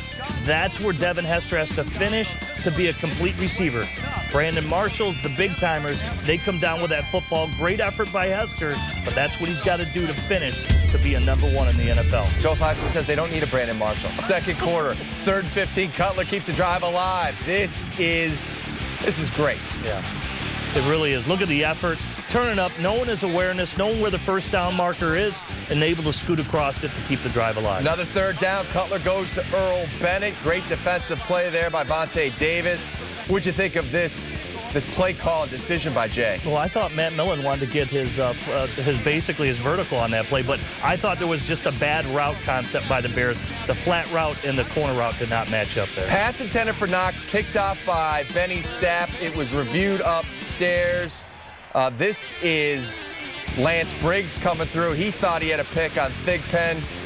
Did they get these calls right? Tough rule. I mean, one, they believe the one guy has control, and then Lance Briggs, they think there was movement of the ball through the catch. So I think they're both a trap, and I think it's a bad rule. Robbie good as gold from 50 yards. 3rd field goal, 9-zip Bears. Dolphins ball, 2nd and 8. Izzy coming through, chases down Thigpen, forcing another Miami punt. 1st and 10 here for the Bears. Give it to Matt Forte. This is where we saw that time of possession really wear down this Miami defense. Yeah, look at the Bears. Obviously well hydrated, came prepared to play in the heat, and you'd have thought they were from South Florida. Had a lot more pep and wore down the defensive line of the Miami Dolphins. There's Cutler to his BFF. Greg Olsen on the sideline. Nice snag here by Greg Olsen. That is a big 3rd down conversion. 3rd and 12. Look at the focus, concentration, great accuracy by Jay Cutler, and Greg Olsen, to me, has made the biggest catches for this team all year. Made another great one last week in the victory over Minnesota. 3rd and goal. Well, we haven't seen a lot of that. Being able to get the short yardage when you need it. Forte takes it in. Nice hole. Untouched, no less. So that's one. Tony Medlin's going to like that. The equipment manager might not even have to watch. There you go. Dolphins 1st and 10 of the 4th. Thigpen scrambling. Brian Urlacher chasing him down, knocks him out of bounds. Credited with a tackle that ties him with Mike Singletary's team record. 6 minutes left. Here comes that D. Julius Peppers gets his 3rd sack of the game. Bears had 6 in all. 4 minutes to go. Thigpen looking deep for Devon Bess. But look at this. That's all Danielle Manning, and this is completely legal. A great hit. Yeah, that is clean. It's not helmet to helmet. Look at him lead with the shoulder, and you got to time it right with the impact of the ball. That is an unbelievable hit by Chris Harris here to break up the pass. Urlacher hits him there. That's your record breaker as Urlacher and the Bears pitch the 16-zip shutout, 700th win in franchise history, the first in the NFL to get to that mark. All right, so this 3-game win streak gets them now to 7-3. Green Bay has a big game this weekend against the Minnesota Vikings. Has your thoughts changed on where this team can actually go in recent weeks? I tell you what, I started the year thinking they'd be an 11-5 team, and I still think they're capable of doing it. They are getting stronger as the year's gone on. And since that bye week, they've been slowly putting that offense together, and the offense is starting to do some things. Now, I'm not going to say comparable to their defense, but enough to dominate. And that's what they did tonight. They dominated on the road, in my opinion. Think about that. All the Bears need is 16 points a game to win. Well, on this night against the Thig Pen. But as you take a look at Jay Cutler and we look at the better decision, is he making better decisions? Is he fortunate? Your thoughts on Jay? I think sometimes it's hit or miss. I think, at least when you look at today, I thought there potentially could have been 3 interceptions by Jay Cutler. But what matters is the money down. And also what matters is that you score more points than your opponent.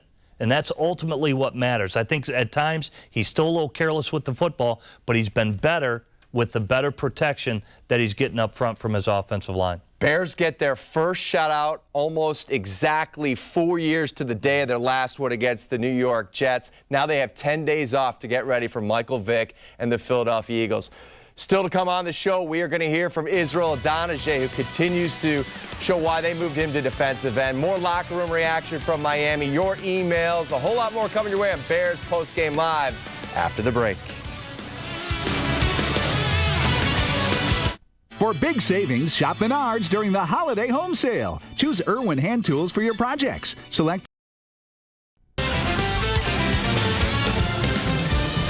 We're back on U.S. Cellular Bears Postgame Live. Bears moved to 7-3. 16-zip was your final tonight in South Florida. Matt Forte almost reaches the century mark. 25 carries, 97 yards, and a big touchdown. He is standing by live with our Kip Lewis. Take it away, Kip. All right, thanks, Pat and Matt. You guys ran the ball 40 times in this game. That making you a little bit happier now? Yeah, of course. I'm happy either way. Sometimes when I don't get as many rushes, I get more catches. And, anytime I get an opportunity or a chance to make a play, I got to make the most of that. So I'm just happy to be out there. How much has that changed the offense? It seems like all of a sudden you guys made that commitment in the Buffalo game, and now all of a sudden you guys are a different offense. You're keeping drives alive and really keeping the opponent off the field. Yeah, we're able to control the clock and, kind of wear the defense down and kind of, pound on them a little bit. And if their offense isn't on the field, they can't score points. So, it makes it easier on our defense. And has the running game been the big difference with this rhythm and keeping these drives alive and sustaining the drives? Because I know one of the other changes you guys have made, obviously, throwing some shorter passes, not, we don't have all the long 7-step drops. But has the running game just been the key to that? Yeah, I think so. I mean, when you can establish a run and, it just controls the clock and kind of demoralizes the team or the other defense, and it also makes it easier on the pass. So when we can establish that running game, it opens up the passing game. 7-3. Obviously, you guys know you're in great position now for the postseason, for the playoffs. How much does that help keep you guys focused and motivated for what's ahead, especially knowing what's on your schedule? There are probably at least 3 teams that people would consider teams that are capable of being Super Bowl contenders. Yeah, we're just taking it week by week, one game at a time, and our goal is just to get better each week and play, better this coming week than we played the last week. And we got some good games coming up, good teams, and we just got to focus on getting better each week so that we can go out there and play our best and get some more wins. How big is it to sort of get some extra rest this week? Because you guys had such a short week this week. I'm sure a lot of guys are probably sore just coming into this game. What will it mean for you guys to maybe get an extra few days of rest before you face Philadelphia at home? I think it'd be good for us. Going into the next game, it's another big game, so we're able to get some rest, everybody heal up so that everybody's 100% for the upcoming game. I appreciate you stopping by. I know you wanted to eat your cookie before we got on the air, but yeah, all right, now you can do it. All right, thanks, Matt. Appreciate your time. Matt Forte and his cookie. I expected you to be dressed up with me today. Got a long flight. All right, they got a long flight, guys. Sorry to interrupt Matt and his cookie, but we appreciate him coming by to talk to us. That does it from here outside the locker room. Let's go back to you guys in the studio. All right, Kip, we will check in with you in just a bit. Another great performance from Matt Forte, 25 carries, 97 yards, 3.9 yards per carry. We'd seen success a lot on the edges with Matt, and you certainly saw it in the second half when that Miami defense really started to wear down, but we also saw some success between the tackles. So are you putting that all on the O-line? What are you, what's your thoughts on that? Matt does a great job. If something's not there, he doesn't try to force it. He'll slide and look for an opening. And that's something that you love to see in a running back because as an offensive lineman, sometimes the guy's not where you want him to be. The objective for the guy running the football is to find that gap, though, because when rushes one way, it presents an opportunity somewhere else. You don't want your running back running up your back. But you know what is interesting? Yeah. They were saying in the first quarter, the great group that we listened to announce the game tonight, about what school was it that you went to? Easy. So the penetration that the Dolphins defensive front was getting on the Bears offensive line. And as the game went on, you didn't hear anything about that. You know why? Because they were reeling from getting blown off the football. And that's what that consistently running the ball will do for you. Sooner or later, it starts to pay off. Let's get into that play distribution as we take a look at a graphic there. In this game, Chester Taylor had 11 touches. It's not like they did not give the ball to Chester, but he only has 10 yards, so it's not even a yard per attempt. Your thoughts on the way they've been using Chester Taylor? Well, they're starting to use him more, but again, I think it goes to the fact that they're committed to running the football. You're not going to always be able to break one out and get 30, 40 yards. You got to deal with some negative plays or some 1 yard, 2 yard gains. That's going to happen. But again, getting him the touches, because the more you can get him into the running game, the more valuable I believe he'll be in the passing game later on. Take a look at the play distribution during this 3-game win streak. 31 rushing attempts for 105 against Buffalo to 30 passes. In the Minnesota game, 38 rushing attempts, $130, 35 passing plays. Tonight, 40 rushing attempts, 25 passing plays. Obviously, there was a discussion during the bye. There was a little sit down. A little come to Jesus. Yeah, exactly. I like to call it. And, I'd love to see the time of possession from each of those games, too. Because tonight, the Bears had the ball over 37 minutes in this game. And like I said, it's tough for you to score if your offense is not on the field. Yeah, again, I think another key point here, we showed, when you guys showed when Cutler was able to break out and he went for 16 yards. But to me, when we talked about this in the green room, it was the last 3 or 4 yards. When he turned it up, he knew where the first down marker was, and he went and got it. Yeah. I mean, that's when you know your quarterback's dialed in and you guys got something good going. Yeah, and did you like when Brandon Marshall went over to Jay on the sideline and threw the football at him? What was going on there? I don't know why. He must be a little jealous. He's got Jay's got a new BFF over here in Chicago. I don't know. Yeah, I think he is. Let's talk about that defense. 6 sacks on the night. Israel Adonijah registers one of those, and a conversation with our Kip Lewis. All right, thanks, guys, with Israel Adonijah. And let's just start with the big thing. You guys always talk about pressure up front. You talk about getting the sacks on the quarterback. You did that. What was the key for you guys in this game to get pressure on Thigpen? I mean, just staying after him. He's a mobile guy. And, 4 guys got to rush together. We worked together today. And I mean, all year we've done a good job of getting pressure. So today was just great to bring him down and finish the play. What does it mean for you guys to get a shutout? You had a short week, not a lot of time to prepare. The Bears haven't had a shutout since, I think, 2006. What does that mean to you guys? It's exciting. It's a great accolade. We'll enjoy it the next few days here. But after that, it's, you hang it up and then, you focus on the next week. But it's a great thing today and just a great day for the team overall. When the time of possession is so lopsided, I mean, your offense was out there. They kept a lot of drives going. How much does that help you guys sitting over there, not getting worn out, especially when you come down here in the heat and the humidity? I mean, it's everything. It's everything. You can't say enough about what those guys did on that side of the ball. It's a huge contribution to the shutout to have a fresh D coming in every snap and just to really have the ability to get after their offense fresh makes a world of difference. So kudos to the offense.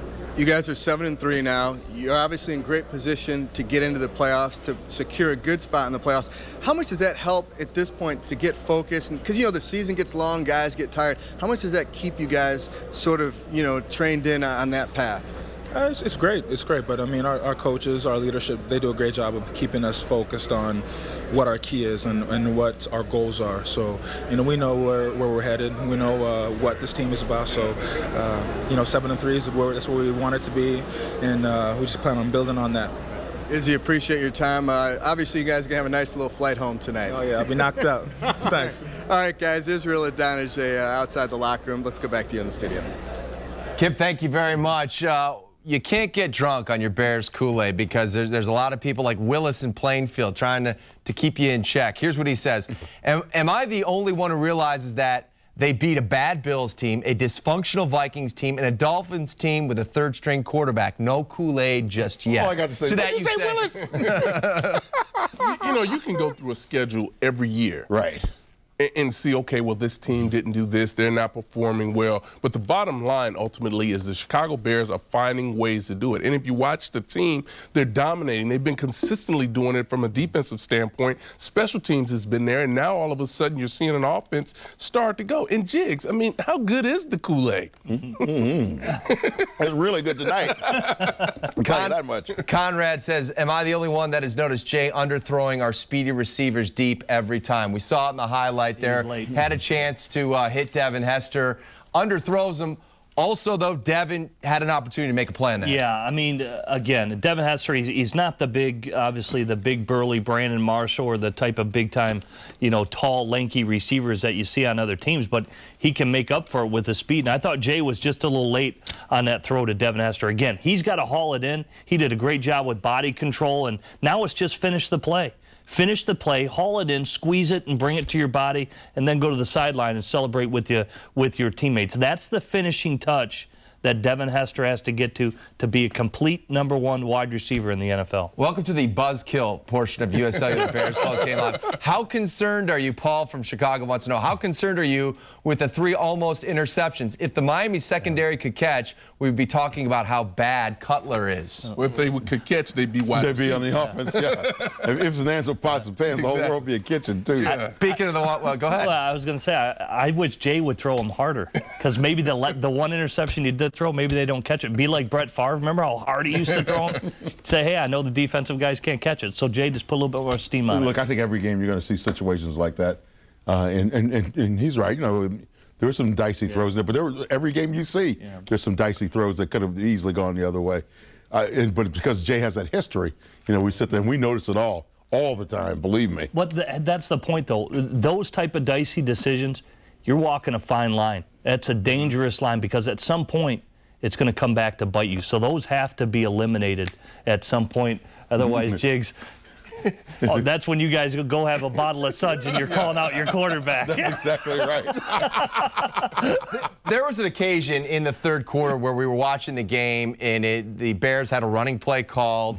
Miami had at least 8 guys in the box. Yeah. They were coming up as if they were going to blitz, and they kept and stayed with that running play. Now, we know you're not supposed to audible in Mike Martz's offense, or you're not allowed to, but your thoughts on that leash and in that particular sequence? That particular play, I thought Jay Cutler went, it looked like to me, unless I missed it, it looked like a quick count, so maybe he couldn't have audible. But even if it's a quick count, you can go easy, easy, easy, and then whatever your live color is, red 36. It was a single running back play. They blitzed the nickel back from the open side. So it's a jab play where the run ran right into the nickel blitzer. Normally you'd say, hey, red 36, you're checking a run play to the opposite side. That's what I would like to see, because it puts your offense in a better play to take advantage of that defense. Coming up, you're going to hear from John Moon Mullen. He'll give us the reaction and the pulse of that Bears locker room after the big victory. And you don't want to miss what Earl Bennett was wearing on this night. Very interesting, to say the least. That's all coming up. But first, here's another look at our U.S. Cellular Bears poll question. What's the biggest reason for the Bears' offensive improvement in recent weeks? Better O-line play, commitment to the run, Cutler making better decisions. Go to csnchicago.com. Vote away, results, and a whole lot more coming up next.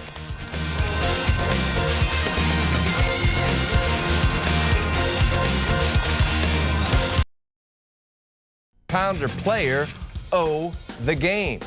Time now to bring in our guy from our Bears post-game live team. He is at csnchicago.com. He's our beat writer, John Moon Mullen. He joins us now live from Miami. And John, 2 victories since the Packers last played. Bears take over sole possession of first place in the NFC North. What were they saying in the locker room afterwards? Well, you know, another I won't say a feel-good win, but you know what's developing. It was an interesting little chemistry. Kind of each the offensive guys like Olin Kreutz, like Roberto Garza, guys saying we're on the sideline, we're watching what's going on, we want to keep the ball, we want to help the defense get a shutout, and then you go over one of the defensive guys and they're saying, the offense is doing something, their offense is rolling, and we feel like we got to do our part.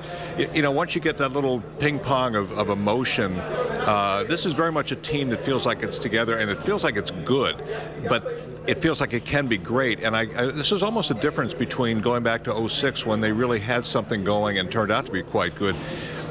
Somebody like Lance Briggs telling me, he said, we're good now, we could be great, and you really measure yourself by the end of the year. So they really know they haven't won anything yet, which I like to see in a team at this point.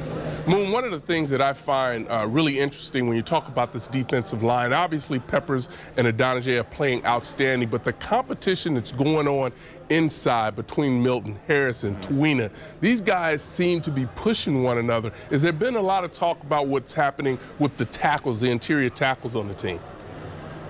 It's more gap integrity is a cliche, but they're very proud of being stout against the run. A guy like Matt Toena, they're not flashy guys. Henry Melton's, like he told me afterwards, he said, in some respects, I'm really happy just to be playing again. Here's a guy who missed an entire year.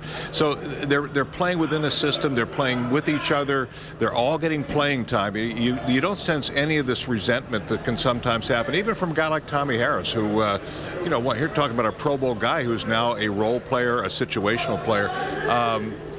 A lot of good chemistry.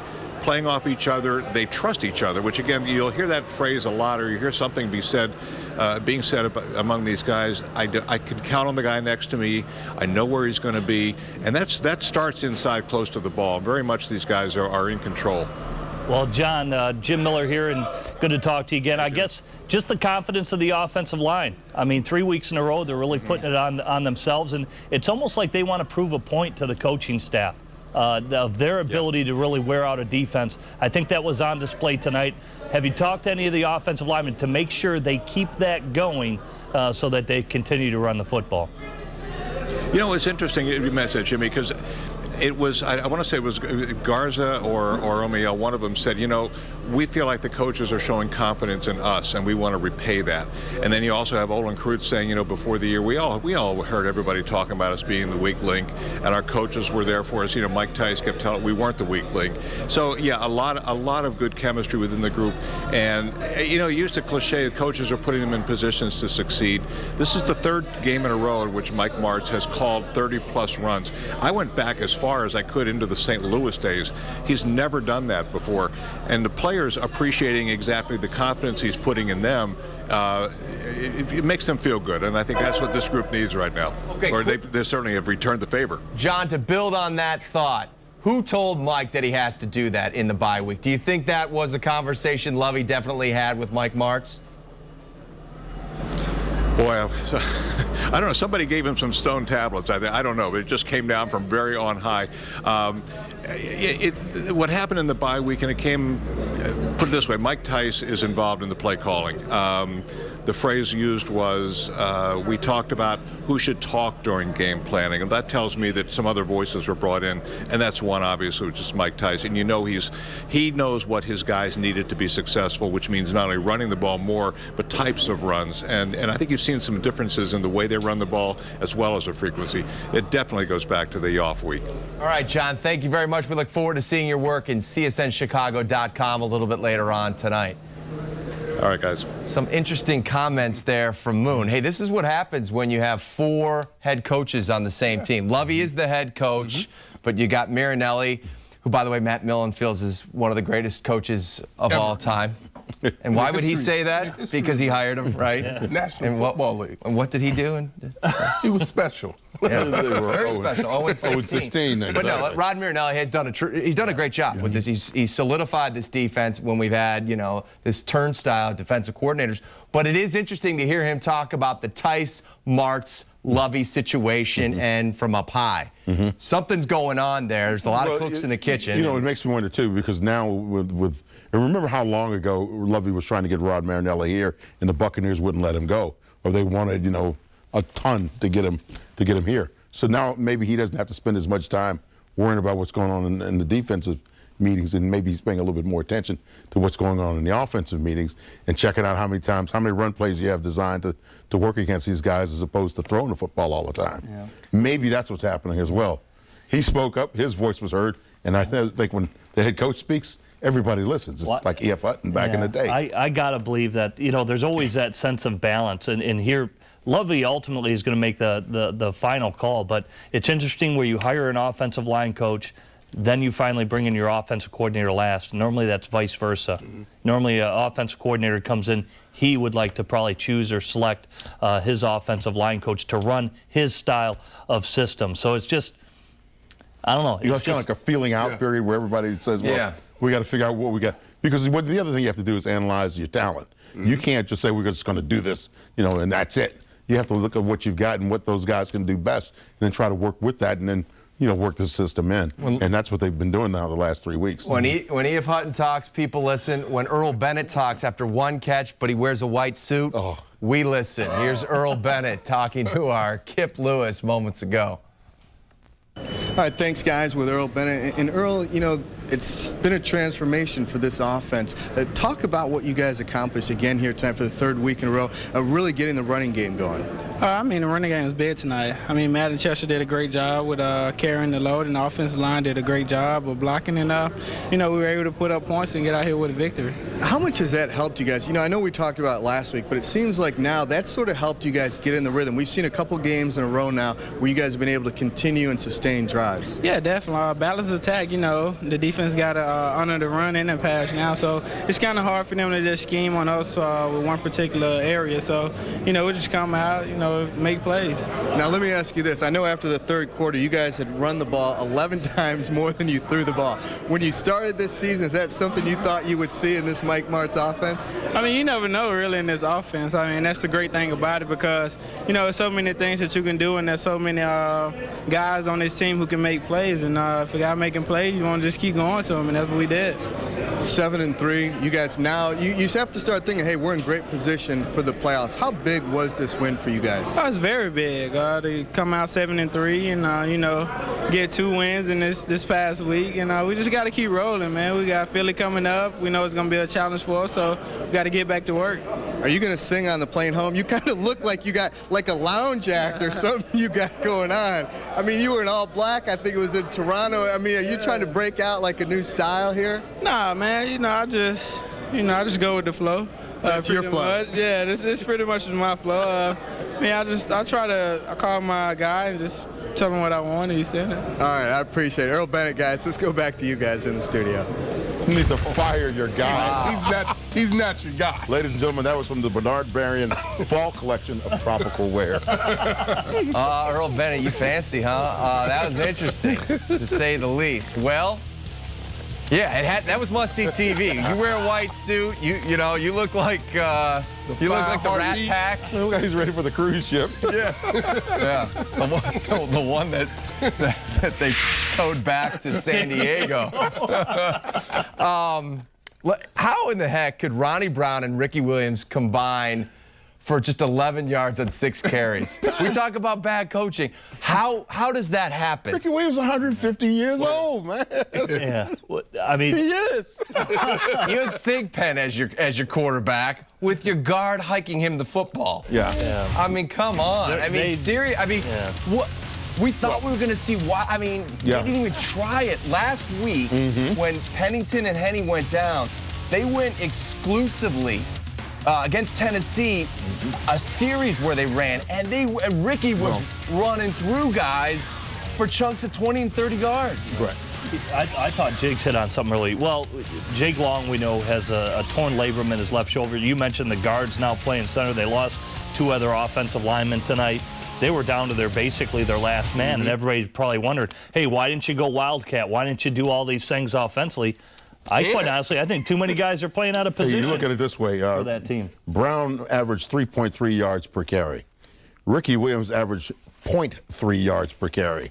The only guy rushing the football successfully tonight for the Dolphins was Tyler, don't call me Yancey Thigpen, and he was averaging 4.5 yards a carry. So there's your offensive rush game right there. Yeah, but I'm sorry. I just want to bring up one more thing about Jiggs and the Wildcat, because what I think what Urlacher was getting to, what you said earlier, Pat, about we need to be really gap responsible. The thing about the Wildcat defense or the Wildcat offense, it opens up another gap. A gap is between the center and guard. B gap is between the guard and tackle. Guard and tackle, and then you've got the C gap that's outside there. It opens up another D gap that is outside of that. That's what the Wildcat does. And if you play those gap potentials or those gap responsibilities, then you can close it down. But the problem is if the defenses are disciplined and close the corner, box the corner, then you don't get to the D gap. You can't get out there, and that's because they're up the field. And that's what, they're aggressive. This defense is aggressive, up the field type of a defense. And all of a sudden, you have to be 20 yards back in order to try to get around the end. We saw Brian Urlacher get a blitz on an A-gap blitz, one of the 6 sacks on the night for the Bears. I don't think he'll be wearing a white suit. But I'll tell you what, the Kool-Aid's not only flowing here in Chicago, it's flowing in South Beach. Urlacher was asked if this 2010 defense could be as good as the one that went to the Super Bowl in '06. Personally, I think we might be better. You look at the way we stack up position for position, we're pretty good. We got Chris back, Lance is healthy again. Our front's playing great. We got a lot of guys who rotate up there and they play good. Our backers are decent. We do a good job getting to the football. The backers are decent? We do okay. We do all right. When they call our numbers, we do okay. Brian, how have you seen this defensive unit evolve and get better since training camp? Just like evolving every week, we get better every week. Our defense doesn't change. People know what we're going to do. They know where we're going to line up. They know what we're going to do, what coverage we're in. It doesn't matter. They don't do anything. We play hard. We get 11 guys to the football. I think the main thing we've done all season is we've played harder and harder every week. There's been some weeks where we've kind of been lackadaisical, but we get to the football, and that makes up for a lot of mistakes right there. You're aware more than anyone the defense has been the backbone of this franchise. What's gotten all the Super Bowls over and over again.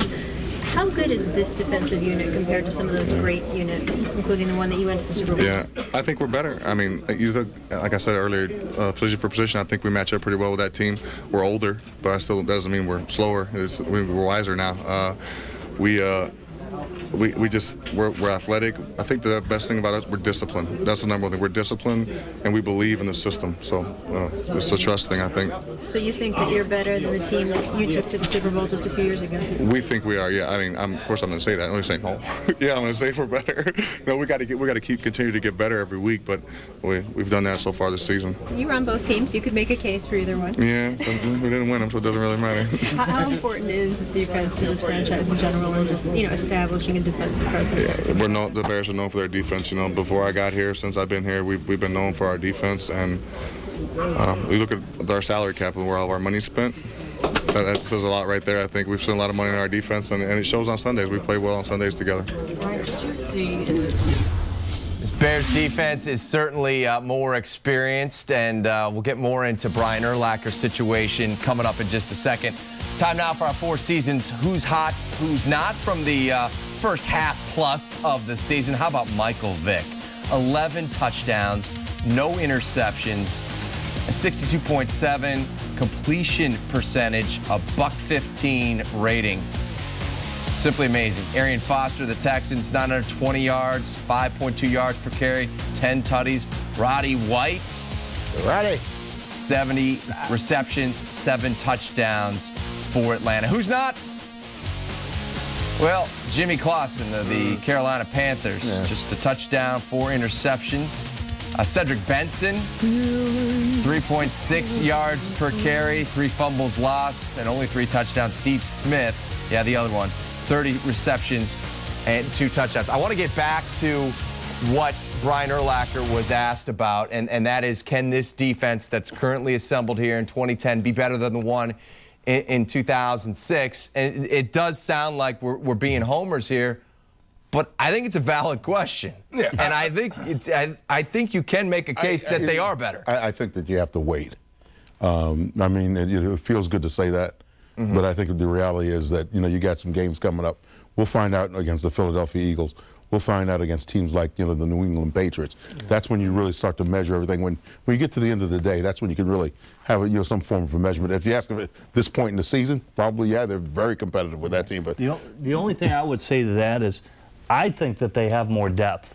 I do, because when you remember in who was that the New Orleans game in the playoffs that they won. Remember Manning was making mistakes back then in coverage. Yeah. Now they've got Chris Harris. They've got a lot of guys. Manning can go back to safety if not he only needs. that, but Jimmy, this year they will replace you if you make a mistake. Right. Yeah. Right. That's a great huge point. difference, I think. That's a great Tim point. Jennings kind of get away with it a little bit. Right. This year, sorry, you make a mistake, bring in the next guy. Yeah, and I think the other key to this is what Urlacher talked about was he talked about the team being disciplined, wiser, smarter. They don't have to rely upon their athleticism to go out and try to make big plays, shooting the gap, trying to run underneath a blocker. They understand if they're in their gap, if their technique's sound, they're going to make the play. And I think that's ultimately why this team is moving in the direction that they are. And that comes from Rod Marinelli. Yeah. Now, people wanted to know, well, how is this guy some guru or something like that? When you look at the responsibilities that these guys have and how they answer to those responsibilities and how they interact with him, and particularly the defensive lineman, you understand then why people call him the best defensive line coach in the business. Listen to these guys talk about it, and it's whether they're in front of the camera or not. No. That's a great point, because when you see Rod Marinelli on the sidelines, he looks like he's cut straight from the Army. He looks very stoic. You don't see him dropping a lot of blue language. But I asked Lance Briggs if they did Hard Knocks, if they did HBO Hard Knocks for the Bears, who would they have to bleep out the most? He said Rod Marinelli. So behind closed doors, Marinelli's a little different, and that's maybe why they are so disciplined. And when you look back to that 2016, weren't there 6 returns that Devin had that year? 6? I think so. Okay. They won a lot of games because of him. Yeah, and Mike Brown. Yeah. Right. And so, when we're making this comparison, you can't, I don't say luck is involved, but when you get 6 scores from your special teams, it's hidden. It changes the game, but it maybe camouflages the actual team that you are. And so maybe this could be a more complete team. Look, the offense is still a work in progress. Oh, definitely. Still has, and Cutler still has a long way to go. Here's the last thing I'd add to it. 2 weeks in a row, they've shut down some pretty good running backs. Adrian Peterson, arguably the best, and then that shut him down. 51 yards. Think about this. There were 13 300-yard passers last week in the NFL. It's a record. The Bears have given up 6 passing touchdowns all year. Everything is geared towards the pass now in the National Football League. They're shutting down both of them. That's why another reason why I think they're better. Still a lot more to come here on US Cellular Bears Postgame Live. We're going to ask the guys how they would game plan to stop Michael Vick. We'll get their MVP from tonight, more locker room reaction, all coming up on US Cellular Bears Postgame Live.